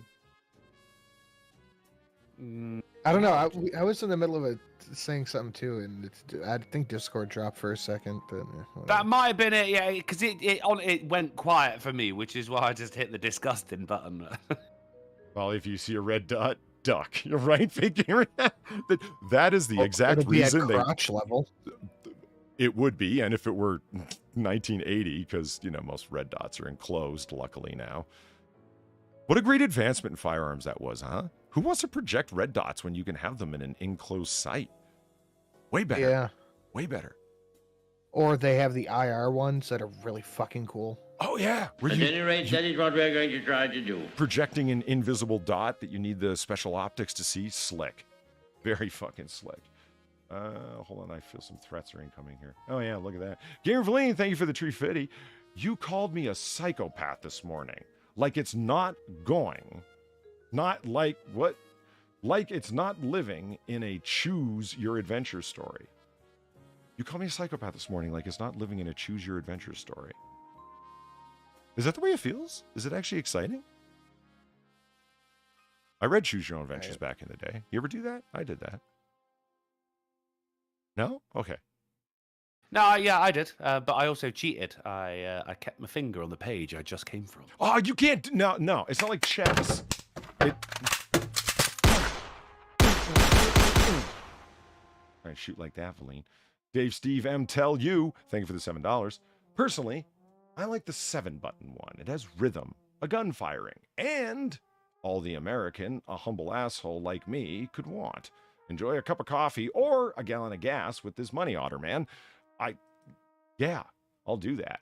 I mean, Sin, have you gotten to the fucking point of planning your excursions for the day? It's like, here's the 5 things I got to do today. Now, how can I plan them in a circle route so I only have to leave once? Because, holy shit, did you see the price at the gas pump? Like, did you? Every fucking day. Yeah, I've been doing it. And if I ever have to go back out to something, I weigh it out and go, I did it today. I forgot to go to the post office. I'm like, am I really going to drive all the way out to the post office? Yeah. Can it wait till tomorrow? Can it I'll be wait over till that tomorrow? way. Exactly. I know tomorrow I got to go do this thing I can't do until tomorrow.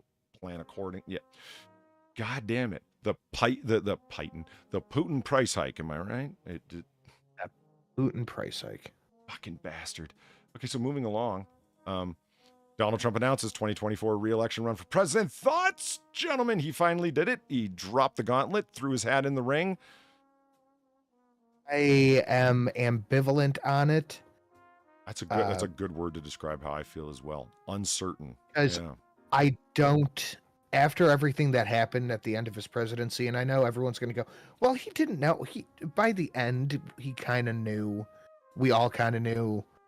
But yeah, I think that he'll either, it's going to go one of two ways. He's either going to have unstoppable momentum and he's going to crush it, or he's going to get shit on by his own party because most of his party doesn't even trust him anymore.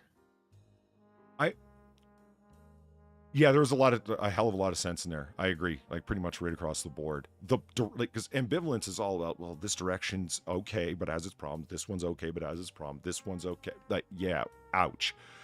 I'm waiting to see what the general reaction is. Because what's the nightmare scenario? I think we have common ground on this. He just ends up splitting the Republican vote, and it gets handed to the Democrats accordingly. I think that's exactly what's going to happen. I don't know what other Republicans would run right now, and everyone wants DeSantis. He's not going to run now. He still has governorship unless he just absconds from that and has a replacement. I don't see that happening anytime soon.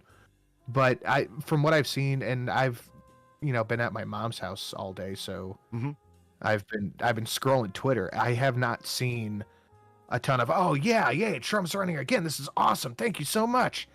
Like, that's bad. Saiyan Wizard, you have a point. What do you mean most? Most of them never trusted him. Inside the Republican Party, yeah, there were people that he has hijacked our party, et cetera, et cetera, et cetera. And it's like, regardless of your take on that, it's handing, for Christ's sake, Biden, this emboldened him to run again. He saw the midterm elections as a mandate, said as much to go on, right? This emboldened him, arguably, to run again. The houseplant isn't just a houseplant. It's starting to wither. It's a dying houseplant.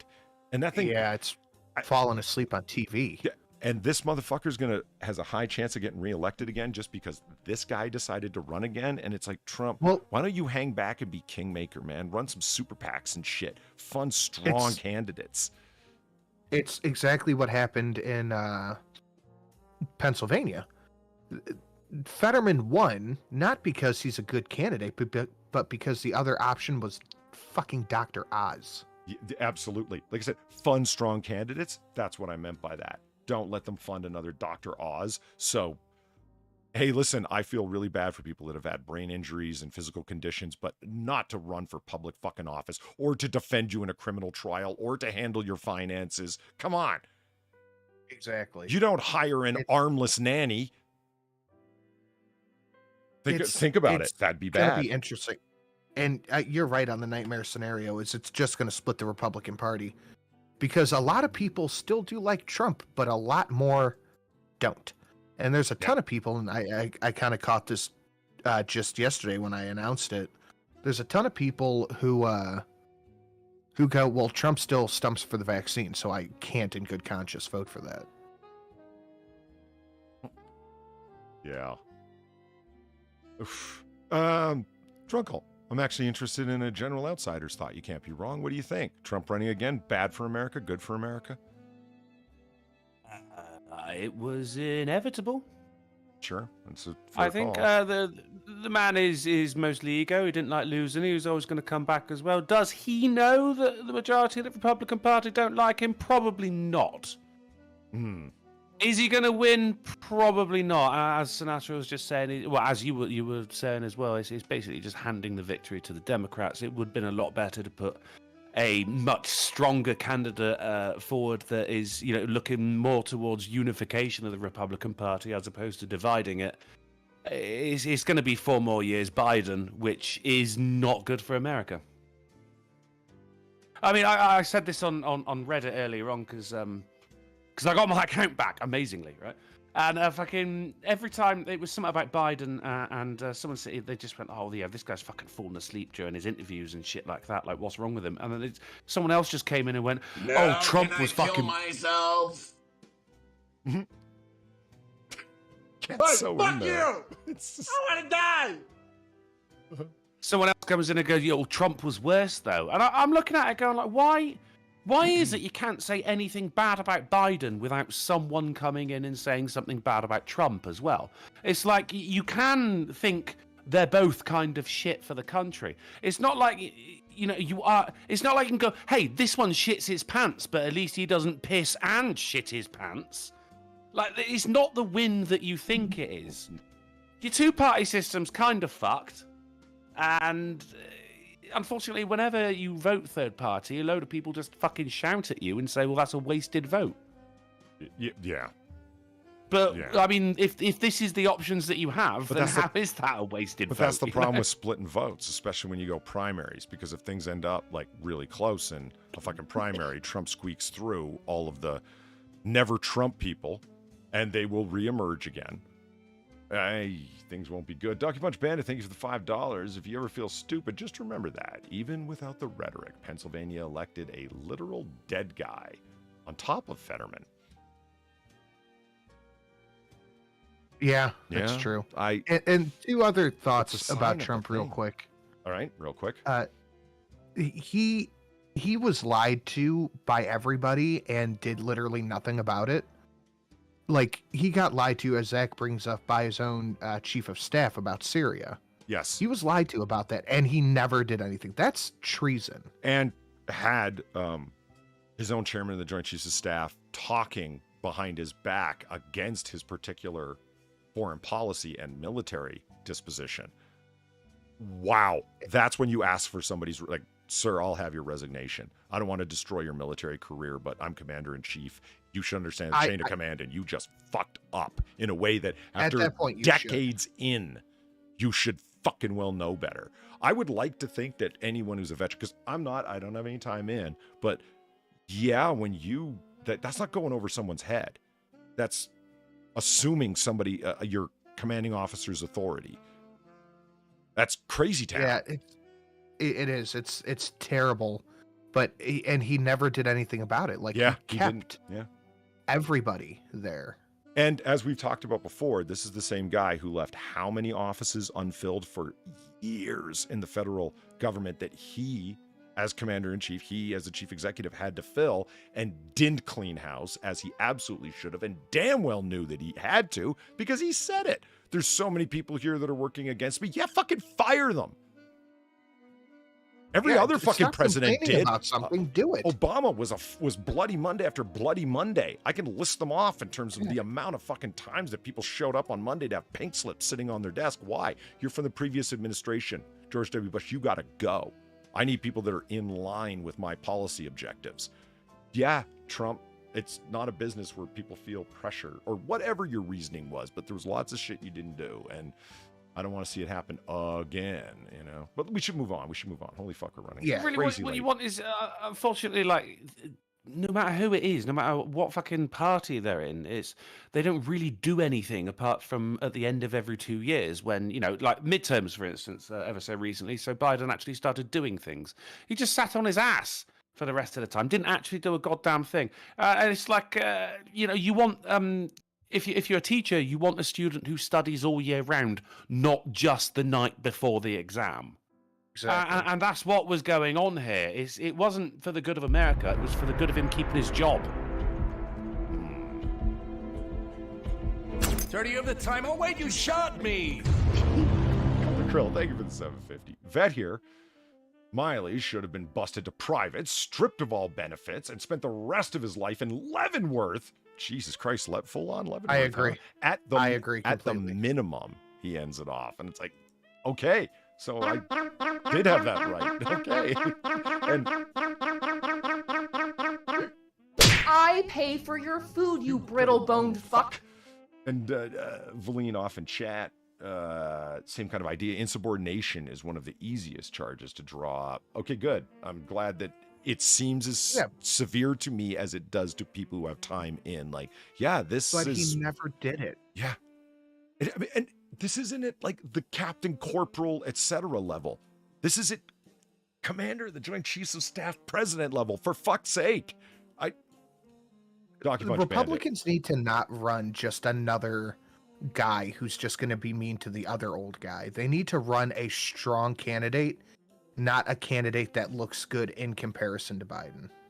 I think that would really get people fucking out of their complacency as well, you know, because if there's actually someone who could be good, and not good for the Republican Party, but good for Americans, then anyone who says vote blue no matter who is voting against their own interests there. And I think that's what you need. The game needs to be changed in that respect. Absolutely. That's actually a really solid point, because it would, dismantle that. Like you said, Sinatra, one old guy running against him, saying bad things about the other old guy, and then you, Drunkle, change the game, change the commentary that news entertainers make. I'm going to remind you of George Stephanopoulos, the totally impartial news entertainer that wasn't a Democrat strategist and campaign runner for Hillary Clinton, et cetera, but we're supposed to trust him on ABC News as being an impartial anchor now. Yeah, right. And that's exactly why he interviewed Joe Biden for his, quote, town hall. Jesus, fuck, could you have lobbed any more meatball softballs at the man? Fuck, that was disgusting. But anyway, when they were both walking... Good one I read this morning? I do, real quick, though. I will remind you when both of them were walking off stage when they had their second debate, and George Stephanopoulos actually said into the mic, and there they are, Joseph R. Biden and Donald Trump, two white men in their 70s. That was a jaw-dropping moment. The age bit I get, but like, why the race? That's kind of... Welcome to 2021. You know what I mean? Like, at the time. It changed the game in terms of being able to make commentary like that. And fuck you, George Stephanopoulos, you cocksucker. What the fuck was your point? Hollywood. Can you imagine? Like, during a Democratic primary, and here we have two black ladies who got their positions largely because of affirmative action. You're just going to call out shit, Stephanopoulos, like that to fit your ideology? Fuck you. Kamala Harris actually accused Biden of sexual assault, and then fucking a month later just took a job with him. And being a definite racist, and linked it to school busing programs, and then when asked about it said, oh, that was just campaign stuff, witch cackle. Since 2016, it's every campaign has just been at least I'm not him. At that moment, I don't understand how anybody. This is how you know goldfish memories. Americans have very short political memories. That should have been the end of her public credibility. You labeled your opponent as being a racist and as being a sexual criminal, and then no, I didn't mean that. What the fuck can you say that we're supposed to actually take seriously? You laid on him some of the harshest condemnations that somebody can, and then just said, yo, I didn't mean that though. So no one should take anything you say seriously ever again. Donkey Punch Bandit, thank you for the $3. Remember too, the lieutenant colonel in prison for demanding governmental accountability over in Afghanistan. Yeah, who wants governmental accountability? I'll take a spoonful. Well, I mean, who amongst them wants governmental accountability? But goddamn, we gotta move on. Here's one for you, Sen. Moderna says the updated booster is stronger against the Omicron subvariants. There's a new one available. Trying to catch up with Pfizer, huh? Yeah, so hurry up and get out there and get your booster. Mark 38B, I believe. I read something today that it was an ad. Or no, it was the news. I was watching a local news station, and it said something to the effect of Moderna vaccine seen as less likely to stop Omicron or something like that. It's like, what is this? Fucking paid for by Pfizer? Yeah. Well, I mean, that's these two absolute fucking giants of the industry are just competing against each other now. COVID is basically the pharmaceutical Olympics. If you can get the gold medal in that, then you're fucking set, or at least for a little while until the other one catches up. But this is not going anywhere. There's huge money in this. There is, and I love Mort's line, yay, new booster, stronger against the weakest variant yet. Progress. Guys, how many boosters? Like, even if you are pro-vax, you have to be wavering on the amount of boosters and whatnot to keep it going. You in your own mind have to know, you have to feel, I imagine, that This is not the bill of goods we were sold. Ongoing boosters, I now have to publicly claim this to remain consistent with what a pro-vax person I was.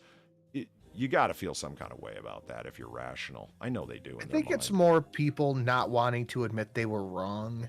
Yeah. Yeah, absolutely. Mate, Americans are bad at doing that. I 100% do not think it's Americans. Thank you. The British. It's not just America. We're all the British are more this, likely to man. push the vaccine than anybody. I've noticed. I don't just mean in regards to the vaccine, but fucking most things. When it comes to this doubling down and shit, fucking head in the sand, la bullshit. maybe it's because it's fucking the internet is mostly Americans. Maybe I just see it a little bit more, but I do see it a lot. Yeah. I 100% think you're wrong on that, but okay. Moving along. Good news. Good news. Uvalde mayor vows senior cop who knew children needed rescuing from Robb Elementary will be gone, quote, by the end of this week. And there he is. And Sinatra, you can tell by the way that he's holding his Glock 17 there that he is, well adept at the use of small arms. Yeah, he knows what he's doing. Sure. That's exactly how you hold a Glock when there's a guy massacring children a few strides away. And it's like, well, he doesn't need to immediately shoot. Then holster it because you have one of those. Yeah, exactly. It's like, well, I don't want to holster it because I need it at the ready. But it's not, though, when you're carrying it like that, is it? And you should know how to draw from your holster fairly quickly, which I imagine would take exactly as long as repositioning your hand on that fucker. Anyway, it just bugs me that that's the picture that they used. It's like, wow, this sums this fat fucking gut-hanging, muffin-top scumbag, side stander, spectator, but senior commander on scene. Key checker. He's him, by the way. That's the guy. We need to check the keys. Give me the keys to the unlocked door. Those keys. But he's going to be fired, and here's your Judas go, gentlemen. Here's your Judas go. Like, meaning, is he responsible? Yeah, of course he is. But he's not just responsible. He's not the only one. They're just putting the really old, bald man who was 4 years from retirement out to pasture and saying, solve the problem. Did you? That's my call anyway. It's interesting how, like, yeah, he'll be fired, but nobody's actually facing any consequences from this. Not ones that would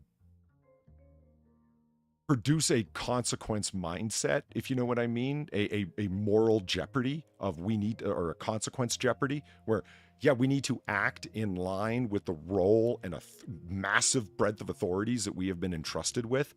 We need to act like if we fuck this up, it's a fucking problem because they don't act like that. Because the most that's going to happen is what? Well, he's been on leave, paid leave. I think it's paid. Hold on, let me double check that. It actually says here.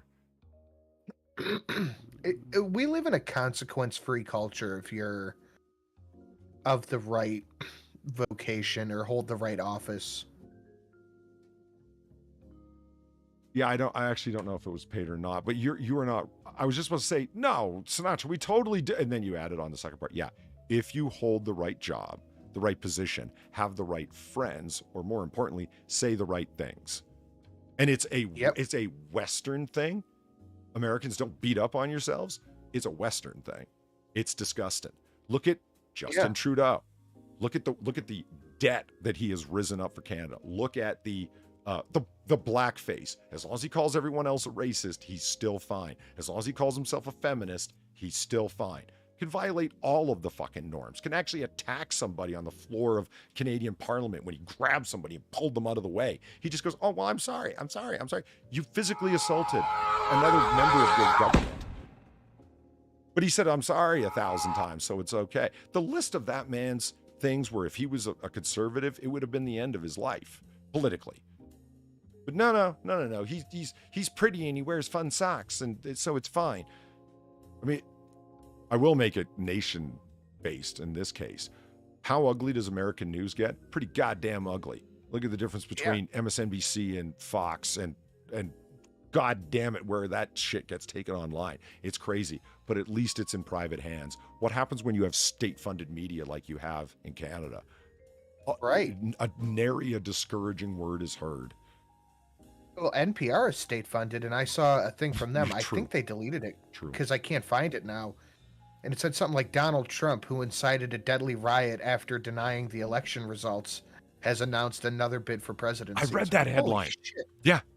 Front loading much? NPR? You A little fucks? bit. Yeah. No, I actually did read that article just last night preparing for today, and it was like, wow, you guys are Trump nuts. Like, only that man could make you go this fucking far. Paratrooper Kitty, that's right. The second one. Fuck yeah. I didn't have it listed before, if you'll notice. The Halloween donations are finally gone. I got rid of those. I forgot about them last week. And the new $8 Kitty Smack 3 is up, listed down there. M4 Sherman, thank you for the $4. Hey guys, sorry about being late, but I have some news about the, quote, Russian missile strike against Poland, end quote. That wasn't Russian that hit Poland. It was Ukraine that hit them. So yeah, everyone still blames, going on into part 2, thank you for that, still blames Russia, showing how much people want to hate Russia for anything and everything. So that's fun. They're ready to fall over backwards to go to nuclear war. I'm not feeling it. So that's fun, and not 1984. No. Like, believe me, I remember the elements of the Cold War very, very well. I have no love or trust for the fucking Russians. That's the beginning of the most evil ideology and personification of evil that the world has ever known. No, I don't think that's an exaggeration. But yeah, this is something else that's going on. Russia isn't a communist state. It's a gangster state at this point. I think we can agree on that, right? Cool. Yeah. Absolutely. The people that are stumping for a fucking gangster state at this point to protect a shill grifter state, this is fucking crazy. To the tune of billions, man, of our money. Before the beginning of this year, you could not find a single article that had a good thing to say about Ukraine. And now if you say too many bad things, you'll get banned. Yeah. Look, let's who wants a fucking little bit of a palate cleanser? Let's watch it. Drunkle, Yes. Did you see this? Yes, of course I did, but let's do it again, Yeah. baby. Hold on, I'm going to switch over to... This is some fucking rocket erection shit right here. I did not know that it had happened because I had been on a touch until last night. Valine was like, did you see the Artemis launch? I'm like, whoa. It wasn't scrubbed this time? And she's like, no. And she put up the video right away and I watched it. I was excited like a fucking 8-year-old. It was just this, let's watch. And here Fuck we go. yeah. Here it is. 10. Hydrogen burn-off igniters initiate. 7, 6, Yes! 5, 4-stage engine start. Look at them shake! 3, 2, 1. Boosters I'm in shaking. ignition. Yeah! And lift off. Go, baby! One. Fuck yeah! We rise together, back to the moon and beyond. Hell yeah! Oh my god, you beauty. It's deafening and they're miles away. I mean, All fuck. 4 RS-25 engines on the core stage and 2 solid rocket boosters now propelling the vehicle at 128 miles per hour. Yeah, that's stage 4 complete. How'd you know?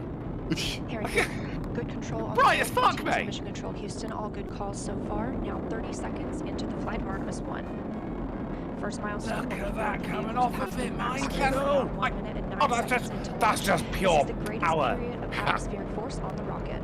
That is face-melting technology right there. Look at the distance they're from. Like, you could see that shit from fucking SLS now Texas traveling in the 607 morning miles per light. hour. You know what I mean? Oh yeah.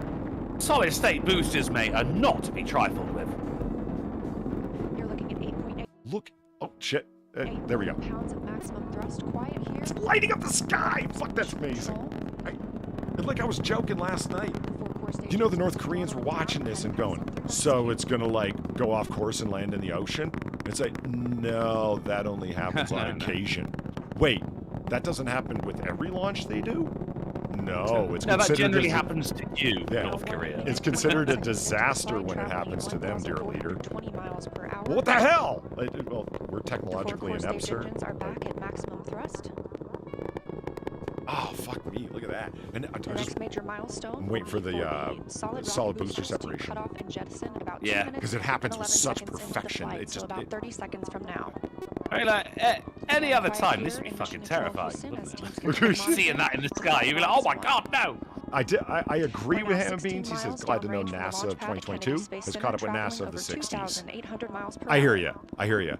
but back on track because this was a hella successful launch and everything is good to go. Standing by for solid Good. rocket booster You'll love to jettison see it. shortly thereafter. Upper atmosphere now? Is that what that is? By the time, at this point, they're up at 6,000 miles per hour. Fuck me. Oh, there you go. Yeah. Confirmation that the solid We've rocket decoupled. boosters Yeah, have look at them separated. float These away with 177 precision. foot boosters. Well, fucking done, boys. Now the core stage continues to power the modular Rhino and RS-25 engines firing.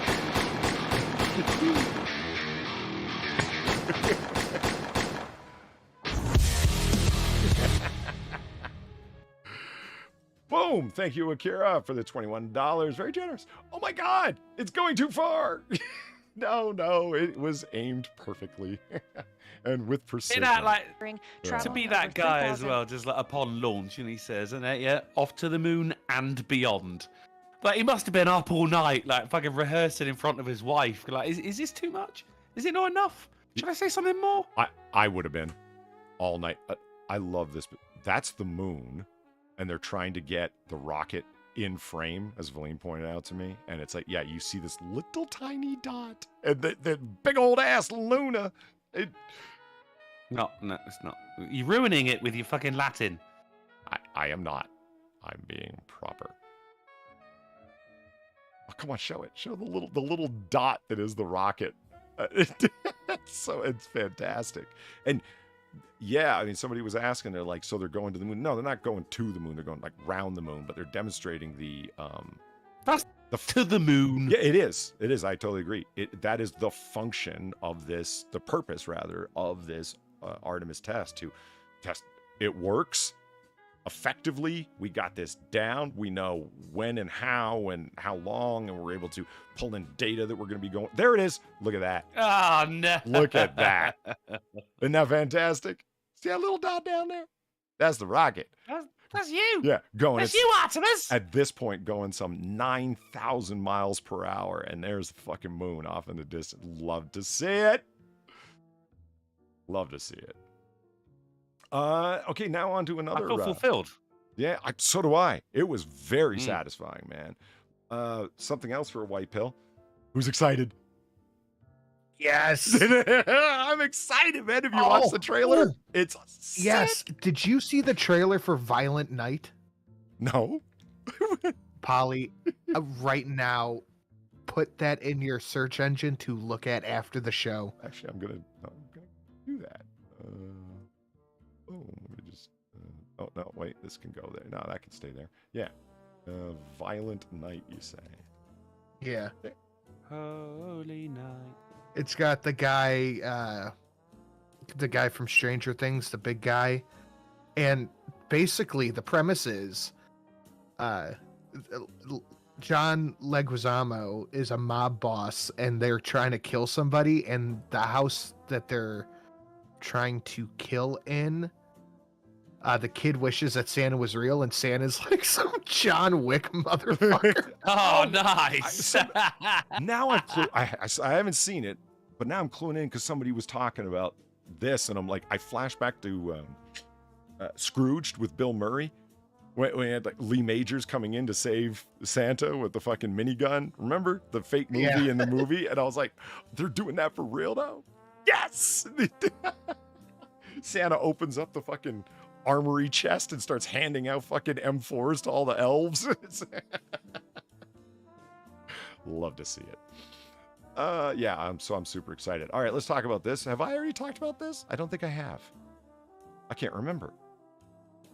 I do not remember. Not on this show. Cool. Good. That means I haven't. I'm just going to go with that. Stolen $3 billion in Bitcoin mystery ends with a popcorn tin discovery. What I find interesting about this is Bitcoins that actually are the Bitcoin physical wallet that contain a chip that has the code. Yeah, that has the blockchain code on it physically. And Farr finds these obnoxious to the point of being offensive because it's supposed to be a non-physical media, and to make it physical just runs so contrary to the whole point that she hates it with a passion. I'm with her on this, to be honest. And I hadn't thought about it like that. And I'm like, yeah, I kind of agree with you now that you've made your case. But billions of dollars went missing in Bitcoin, and a whole bunch of it was discovered in physical form. And so, don't you love to see a floor safe full of just this is gangster as fuck. Like that's what a floor safe should be. Yeah. Yeah. I just love a floor safe, to be honest. Yeah. There was. Akira, thank you for the $2. Hey, gamer of a Google. This makes me top monthly to Polly. You gonna have that? You gonna take that? Mugged off like that? Mugged off. This makes me top monthly to Polly. You gonna have that? I love it. Do you feel prodded? You should, because you were. That was for you, Valine. In cash that was down there was, I'm just looking for the number because it had it. Yeah, he had pills too. It was 660 grand down there. Where's the number? Yeah. Yeah, so the stash was 50,000 in Bitcoin, hidden in various places and on various devices within the hacker's home. The seized funds in total would be worth at the current Bitcoin rate of 1.1 fucking billion across these total county fair looking souvenirs. You know what I mean? Pog slammers. That's what they are. That's a good, metallic pogs. That's all they are. But no, they have code on them that makes them worth more. Fuck, I thought it was 660 grand. I can't find it. But anyway, that's the point. Mr. Zong was, he was able to steal the funds from the Silk Road. It goes back that far by exploiting a flaw in the website's payment system. And in 2012, he set up several accounts on the darkest marketplace and deposited a small amount of Bitcoin into his digital wallets. He then found a way to withdraw far larger amounts rapidly so as to not raise suspicion. And it's like, Silk Road is long since gone, but like he thefted the fuck out of that joint before he took off. $3.3 billion in total, converted a lot of it, sold off that Bitcoin into the hard currency you see in the floor safe. Personally, I would have turned it all into American 20s and 100s, but mostly 20s because they're the most spendable individual bill of currency in the world. That's why North Korea spends so much time counterfeiting them. That's a true fact. Look it up. Okay, so here's a lake in Adelaide in Western Australia that has turned milky white and does so every year, and they don't know why. Doesn't look like a lake. It's a river, but it's coming from a lake. It's a stream. Yeah. Now, you would think a babbling brook at that. Babbling in Australian. Babbling. It's a fucking... Yeah. The goo has returned. I was expecting some Australian river babbling from you there, and it didn't happen. No, someone named Bruce was going to be addressed. I don't know. It's like, well, I've seen a brook. Never seen one babble. Thank you. I feel better. The agency said this is an isolated event, such as paint or some other substance was the likely cause, but it was not able to confirm the source on this occasion. Get this. You can't take a sample of that and find out what's in it? No, they can't. Throughout this whole story, they never say that we don't know what the source is.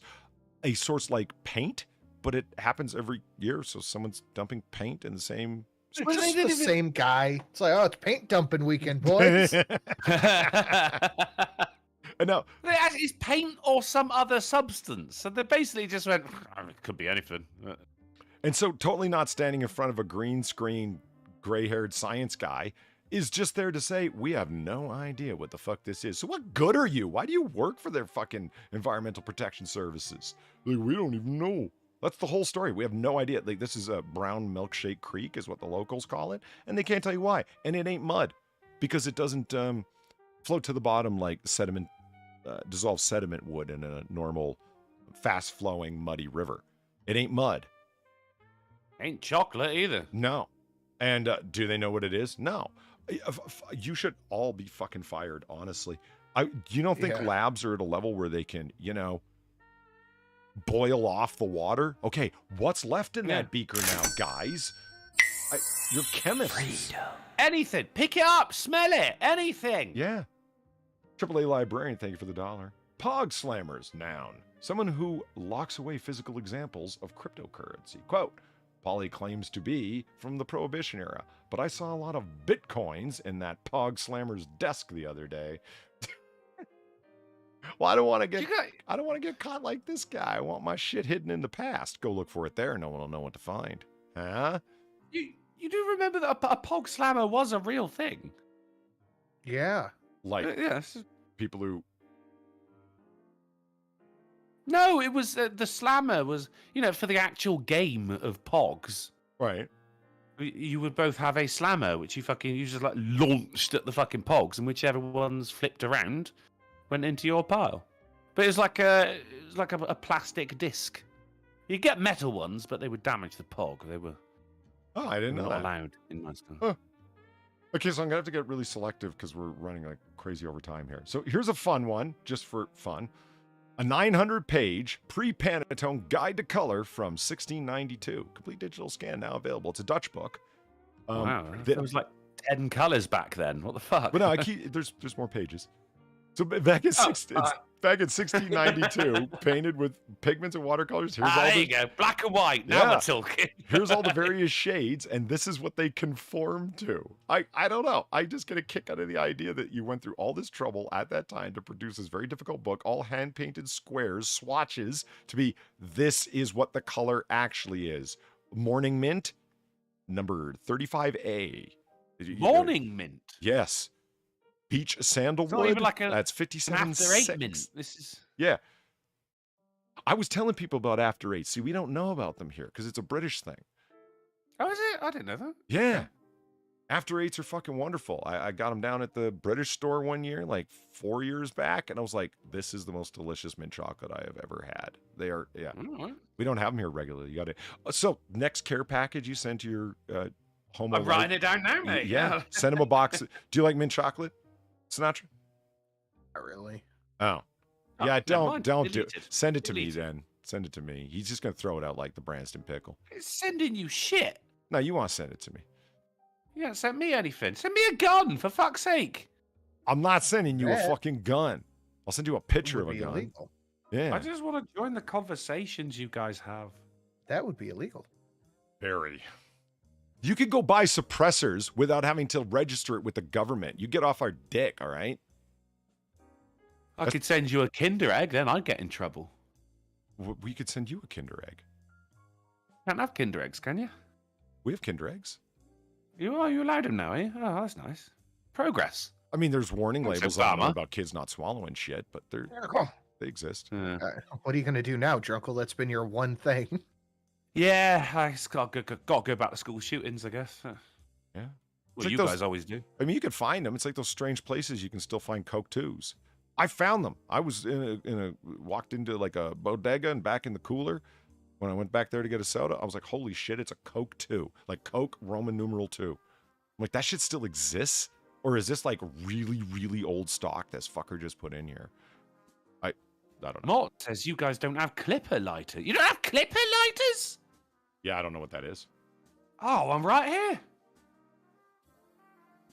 Oh, golfing guns. It's a lighter. Andy's chocolate mints. Fantastic. I love mint chocolate. Yeah, we have clipper lighters. They're just you do have dog shit. Yeah. I just don't know what that is. What is it? What's a clipper lighter? It's like the little cylinder lighter. Oh, like a Ronson lighter. It's a pretty good way. Sort of. I guess. It's like a round thick. They're stupid and awful. But they're reusable. You can replace the flint. Yeah, we have Zippos You can refill them. Susan69 asks, what the fuck is Coke 2? I watched this documentary about it when the disaster of replacing new recipe Coke, and then that's why it's called Coca-Cola Classic now. When they brought it back, so they changed the recipe, nobody liked it. So when they changed the recipe back to Coca-Cola Classic, the new recipe for Coke they had come up with, they didn't call it the new Coke, they simply called it Coke 2 in certain regions, and I guess it's kind of still being produced, but yeah. Best Coke, honestly, guys, it's kosher Coke or Mexican Coke. That's the way to go. Mexican Coke, man. Drunkle, that'll keep you pepped up all weekend. I mean, I prefer the Colombian myself. How do you think it gets to you via that particular place? I want to move on to another white pill. Look what I've been watching for the past, like, week. a 10-hour collection of Looney Tunes. Yeah. You're an hour and 30 into it. Just go ahead and send me this, please. This is the good Chuck Jones shit, man. Yes, it is. You even recognize the Chuck Jones art? Good on you, brother. Up top. Hell yeah. That's the genius behind. Right click on that screen somewhere and just send that over to me. I'm just originally Bugs Bunny had a cigar instead of a carrot. Just going to throw that in chat for anybody who wants to watch.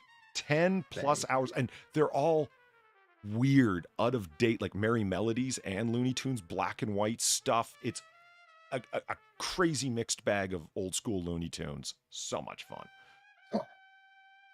So there it is. I've been loving the shit. This is with the Swami guy who's trying to pull a rabbit out of his hat, and it turns out to be Bugs Bunny, and they end up, hijinks ensue. Fantastic. I needed this. Thank you. Yeah.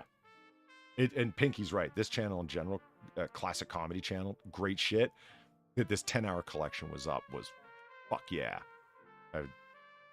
Great stuff. Okay, so I was talking to Valine last night because I read an article that absolutely reminded me of her. And here it is. What's it like living as a female psychopath? I thought Valine I think it's just called a female, isn't it? Well, yeah, but I felt that the lived experience of our friend Gamer Valine would be insightful and incisive on this matter. For reasons I think we're all... she didn't respond. Yeah. When I asked, which was particularly an example of psychopathy, I thought. Yeah. Hey, Kira, thank you for the $2. Mexican Coke and Sprite is dope. Were you... Was that on purpose that you did the dope thing? Yeah, was that clever? Or? I mean, either way, I agree with you, if you know what I mean. They either are dope or they're unbelievable because sugarcane sugar and sells Mexican Coke or kosher Coke. But that only comes out during certain times of year, Jewish high holidays and whatnot. Because they can't have corn. Or not. Corn? It's got the juice. Yeah, if you're an Orthodox Jew of very particular stripe during certain high holidays, the laws of kosher, the kosher laws of what you can consume become different and more restrictive. And one of the things you can't consume during that time is corn-based products. So hence, high fructose corn syrup is off the menu. Hence, no Coke for you. So that's why they produce kosher Coke at certain times of year that is made with actual cane sugar, and it tastes far, far better. Oh, there you go. I've learned something. Okay, I think this is a great picture because this is a woman planning some shit. Now, listen to this. It's pretty short, but, here we go. Victoria knew about her boyfriend's wife. That's the first line. Oh, well, we're getting straight into it. Yes, you see what I mean? Okay, this article basically goes that women, it's written like, oh, poor women. It's like, women are psychopaths too, and in our patriarchal society, they're not receiving the kind of care and therapy and medication that men do when it actually occurs at similar amounts. Okay, and every man sat there going, yeah, similar amounts. And why is it that they, because men are more likely to, act out in such a way. Women are more nefarious and secretive about hiding their psychopathy. Anyway, Victoria knew about her boyfriend's wife, but after a couple of years, gentlemen, she suspected that he had other lovers. So she's the side bitch. She's the weekend pussy. Okay? And she knows he's married. She's well aware of this and has accepted this. And over the years that they're doing this, she gets angry because she began to suspect that he, in fact, had other lovers because of his fidelity up to this point. Smart woman. There was no proof, but his body language was giving him away, she says. His stories weren't lining up. His face looked different when he lied. Quote, I happen to have a superb memory when it comes to conversations, she says. He was not at all a good liar. I'm not sure why his wife never caught him. A mental flipboard of ways to punish him flipped in Victoria's mind until she landed on one. It would take a little time, and she would have to act like she knew nothing. Over the course of several months, while still seeing him, Victoria sent naked photos of her boyfriend to his wife. Sorry, ladies, but psychopathic or woman? Yeah, seems that way, doesn't it? The story goes on. He came to her distressed, asking who could possibly be doing such a thing. His wife was devastated. He confessed to Victoria that he was indeed sleeping with other women. He did not suspect her, and she comforted him. Jesus Christ. And then, when Victoria got bored, mind you, and ready to end the relationship, she sent his wife a final gallery of fella, pictures. Do you like Kern's bread? Well, gee, I don't know, I guess. You gotta be positive. Akira, thank you for the $10. Anyone else think this article was written by Valine? Because that dumb bitch is crazy. Whoa. Okay. Shots across your bow. We'll see if she'll take that muggin. All right. He came to her distress, asking if he could be doing such a thing. He confessed to Victoria that he was indeed sleeping with other women. Okay, and then Victoria, when she got bored and ready to end the relationship, sent his wife a final gallery of pictures. The last one, a photo of herself with the woman's husband. With that explosive reveal, Victoria exited their life forever. When Victoria used to tell people her story, her flippancy would alarm people. People asked me, quote, "Why would you do this to his wife? What did his wife do to you to deserve this? How did she hurt you?" She says, and then I would think, well, life is unfair. Oh, I hate everything. Doesn't this just enrage you? And it's like, well, okay, here's the medical call on this, because they start going through the data now in the DSM-5 now.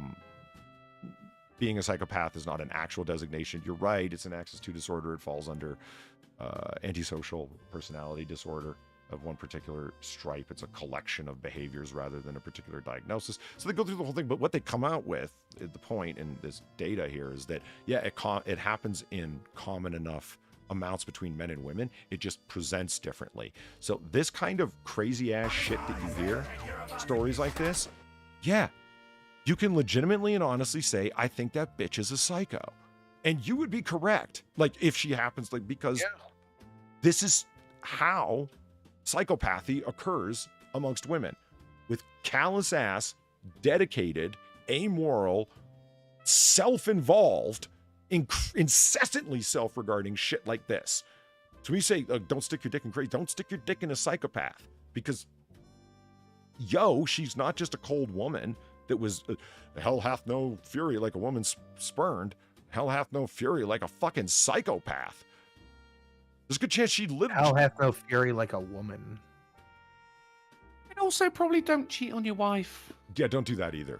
There's a good idea. With many other women expecting it never to get back to them. You dumbass. Yeah, keep it to one and shut your mouth. Yeah. Speaking of dumbasses, you tell him Steve Dave threw $1 saying, I don't know, after the verbal lashing from Monday, I doubt Levine's going to start up against anyone from the chat today or Friday. Maybe against a host, but I think we're just throwing money at good folks. We just threw some money at the best right there. Thank you very much for the $1, Steve Dave. And sorry, Levine, that you've been defanged. What I think,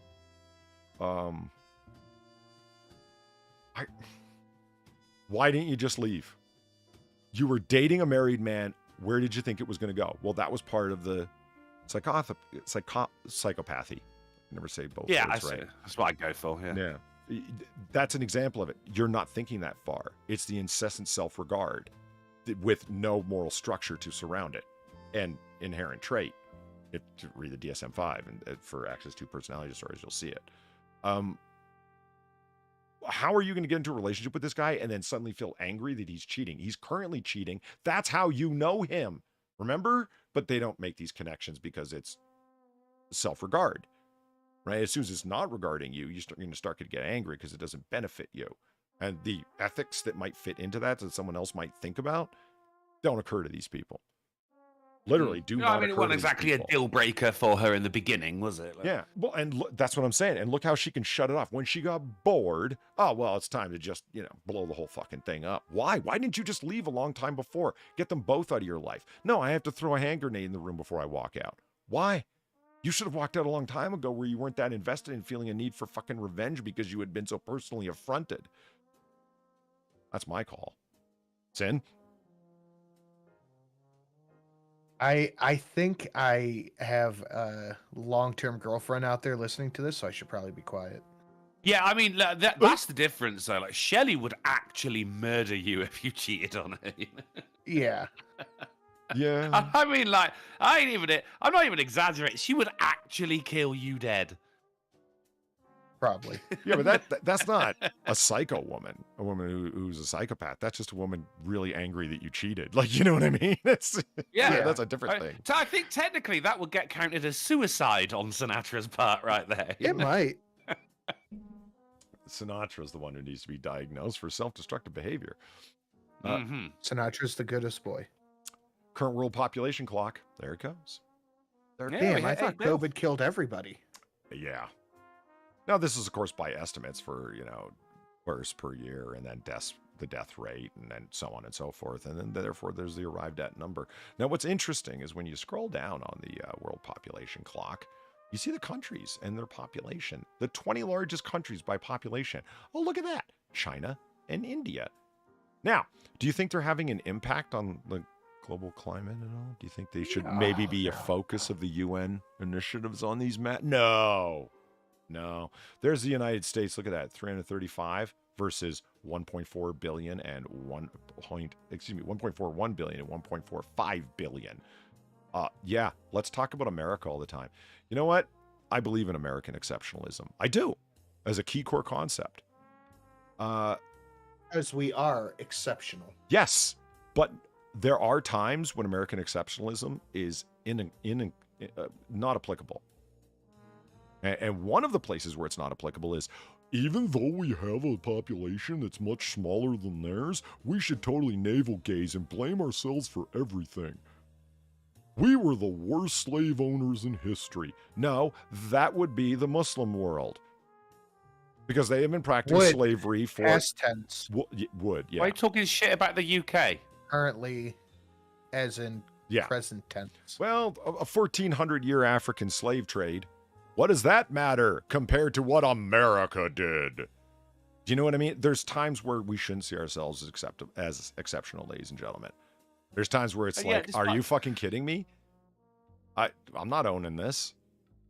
Despite all of this as well, there's not going to be enough people to replace those who are going to die in the upcoming decades. There's because you always have to have enough people to look after the elderly, and the thing is, people are living longer.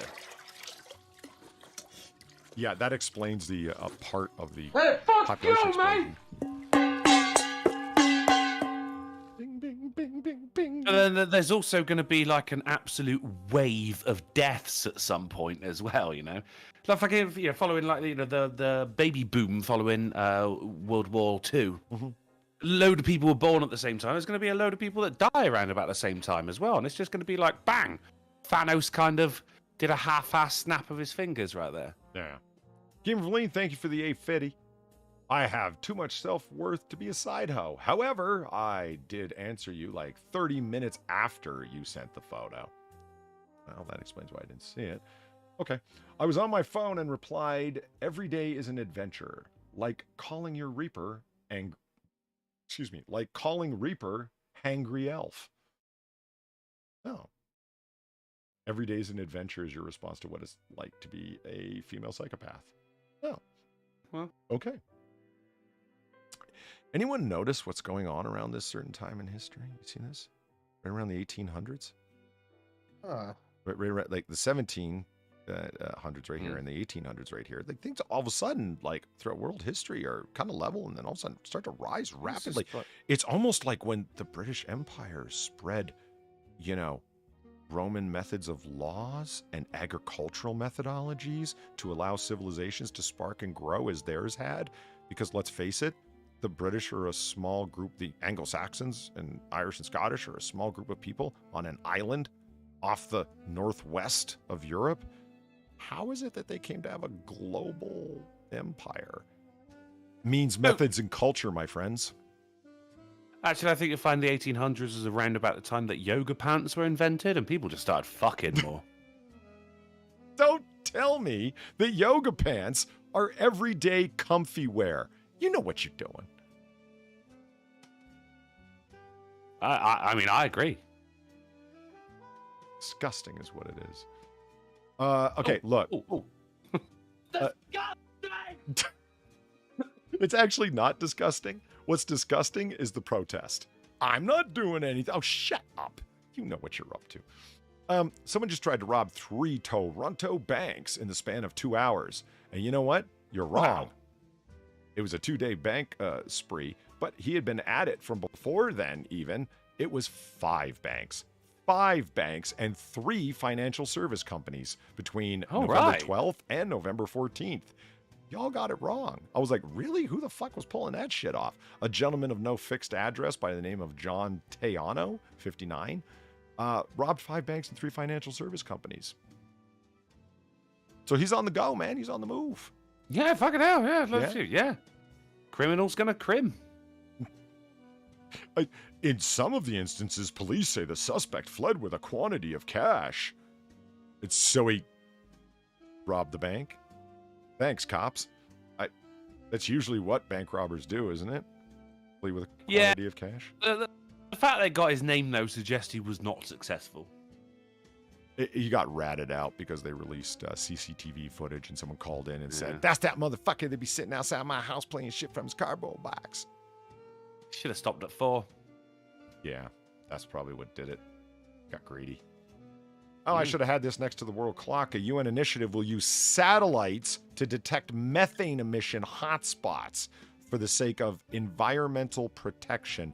That's right, Sinatra. The UN's getting satellites. And they're only going to use them to watch for methane growth. Largely from, get this, farming. Oh, I'm sure spying on people farting. I'm sure this will not get abused in any way, just like they, with their terrorist task force for disinformation that they're going to be working on. I'm sure there's no way that's going to be abused. Yeah. But like I have said many times, I hope people can pick out a blue helmet in the dusk. Ham and beans, no fixed address. Is that a euphemism for homelessness? Yes, absolutely. Full on. That's exactly what it is. Yeah. So they say that in the earliest parts, it's going to be for like gas main leakage, like massive gas main leakage, and fires for offshore platforms and whatnot.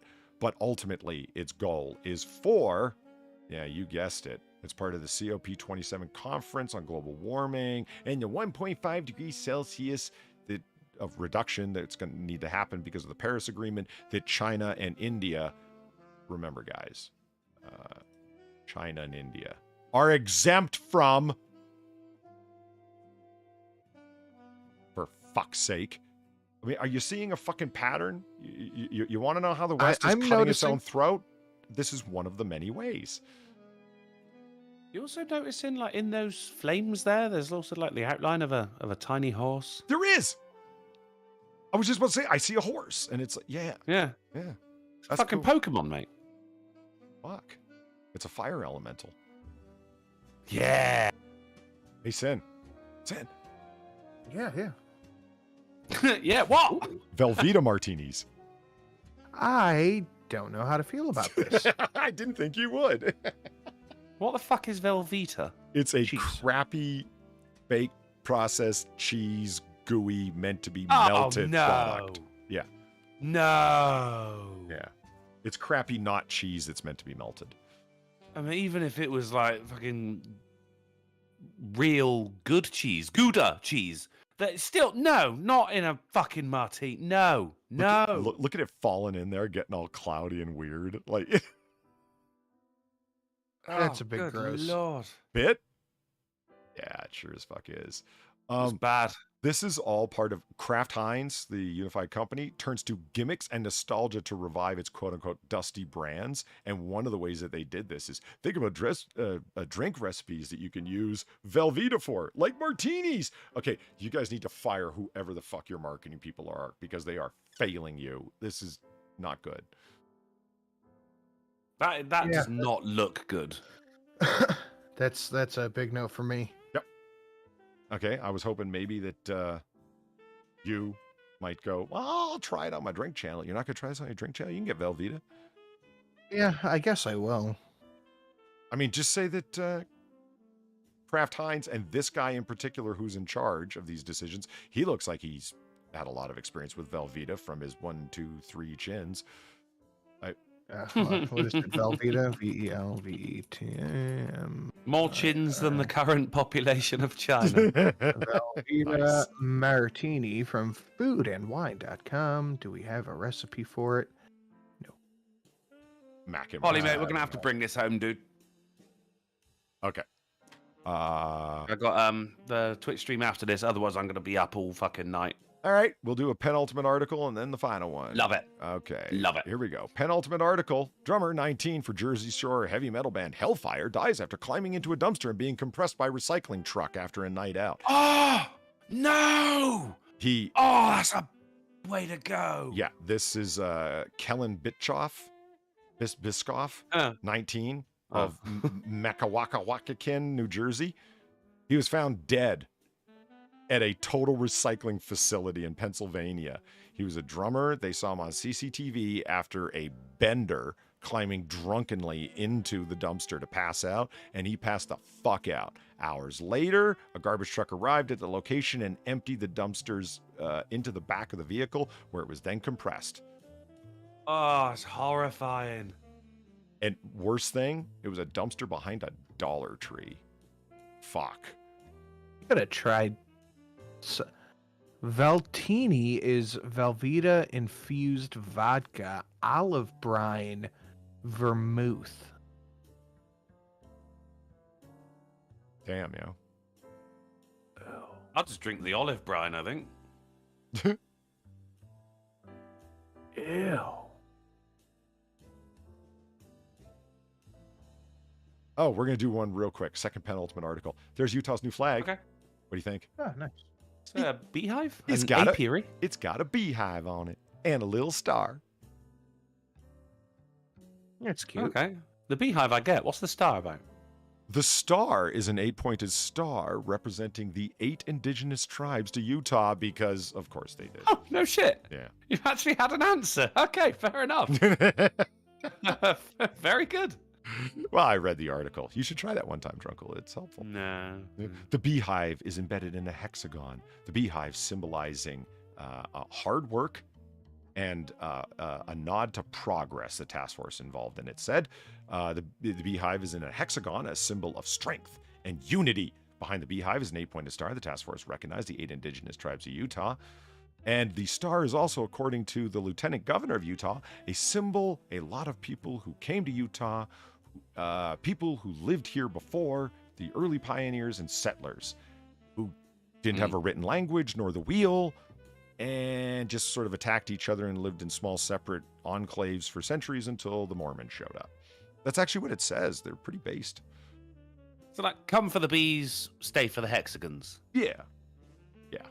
And then it's a hexagon also. Is it a hexagon? Or is it the shape of a honeycomb? I love when he says this. It's like Henderson added that she has heard criticism of placing the beehive above the star is somehow taking away from our Native Americans. So to refute that, she says, to me, the star is the foundation. It's the first thing that everything is built on top of. So to refute that point, you argued that everything is built on top of the natives? Yeah, that was the plot for the film Poltergeist, wasn't it? Ancient Indian burial ground. Yeah. It was built on top of the natives. Yeah, sure. Okay, so final article. Long distance chain smoking grandpa runs marathon of 3.5 hours smoking. I'll just go ahead and delete this for Friday. Jesus Christ! Yeah. I mean, 3.5 hours, that's still a pretty good time as well for a man that age. Smoking? Oh, look, Nurse Khaleesi's giving... oh, wait a minute. Never mind. I just read the subtext. Hold on. Good Lord, what Chad? Yeah, let's watch him do his thing. Uncle Chen. Oh, sorry. Look at him. He's running Chen. and smoking. I love this man. This is great. And he apparently beat out like 1,000 people too. He's this old. Phenomenal. I know. So smoke him if you got him, ladies and gentlemen. Look. You love it though. He's like running a marathon. He's like, anyone got a lighter? They're like, no. Yeah. Why would I? I think this is my favorite one. He's slowing. Other people are grabbing drinks from the people that hold up cups from the sidelines. He's like, got a lighter? Anyone got a lighter? Yeah.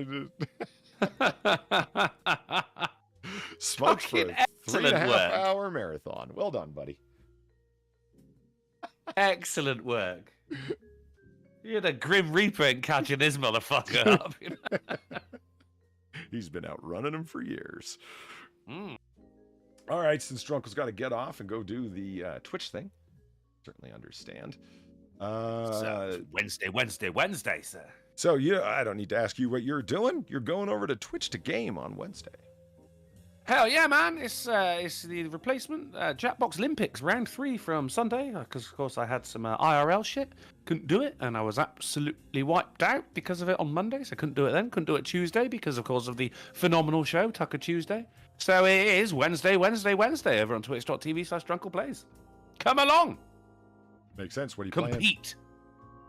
It is the Jackbox games where we are running a tournament. And only one person can win a clay Drunken Uncle head. Fair enough. All right. Sinatra, you got a video going up? I got nothing. You got nothing? No, you do. Because where can they find us next, Drunkle? We're going to be back on Friday on the Sinatra Screams channel at 10:30 p.m. GMT, 5:30 p.m. SD, 4:30 Central, and 5:30 a.m. on Crabs Are a Fucking Island. That's Christmas Island. We see you, Christmas Island. Shout out to you guys at Flying Fish Co. We love you. Thank you for everyone coming by and hanging out and listening to us English. And thank you very much for your generous donations, especially for the fund for me to be able to get the laptop, which I can now finally get back to proper schoolwork and things of that sort and do the Twitch thing. So I'm looking forward to that. See you over on Sinatra's channel on Friday. Until then, keep smoking. Ah, very good. Nice. Have a good night, everyone. Later. I am. Yep.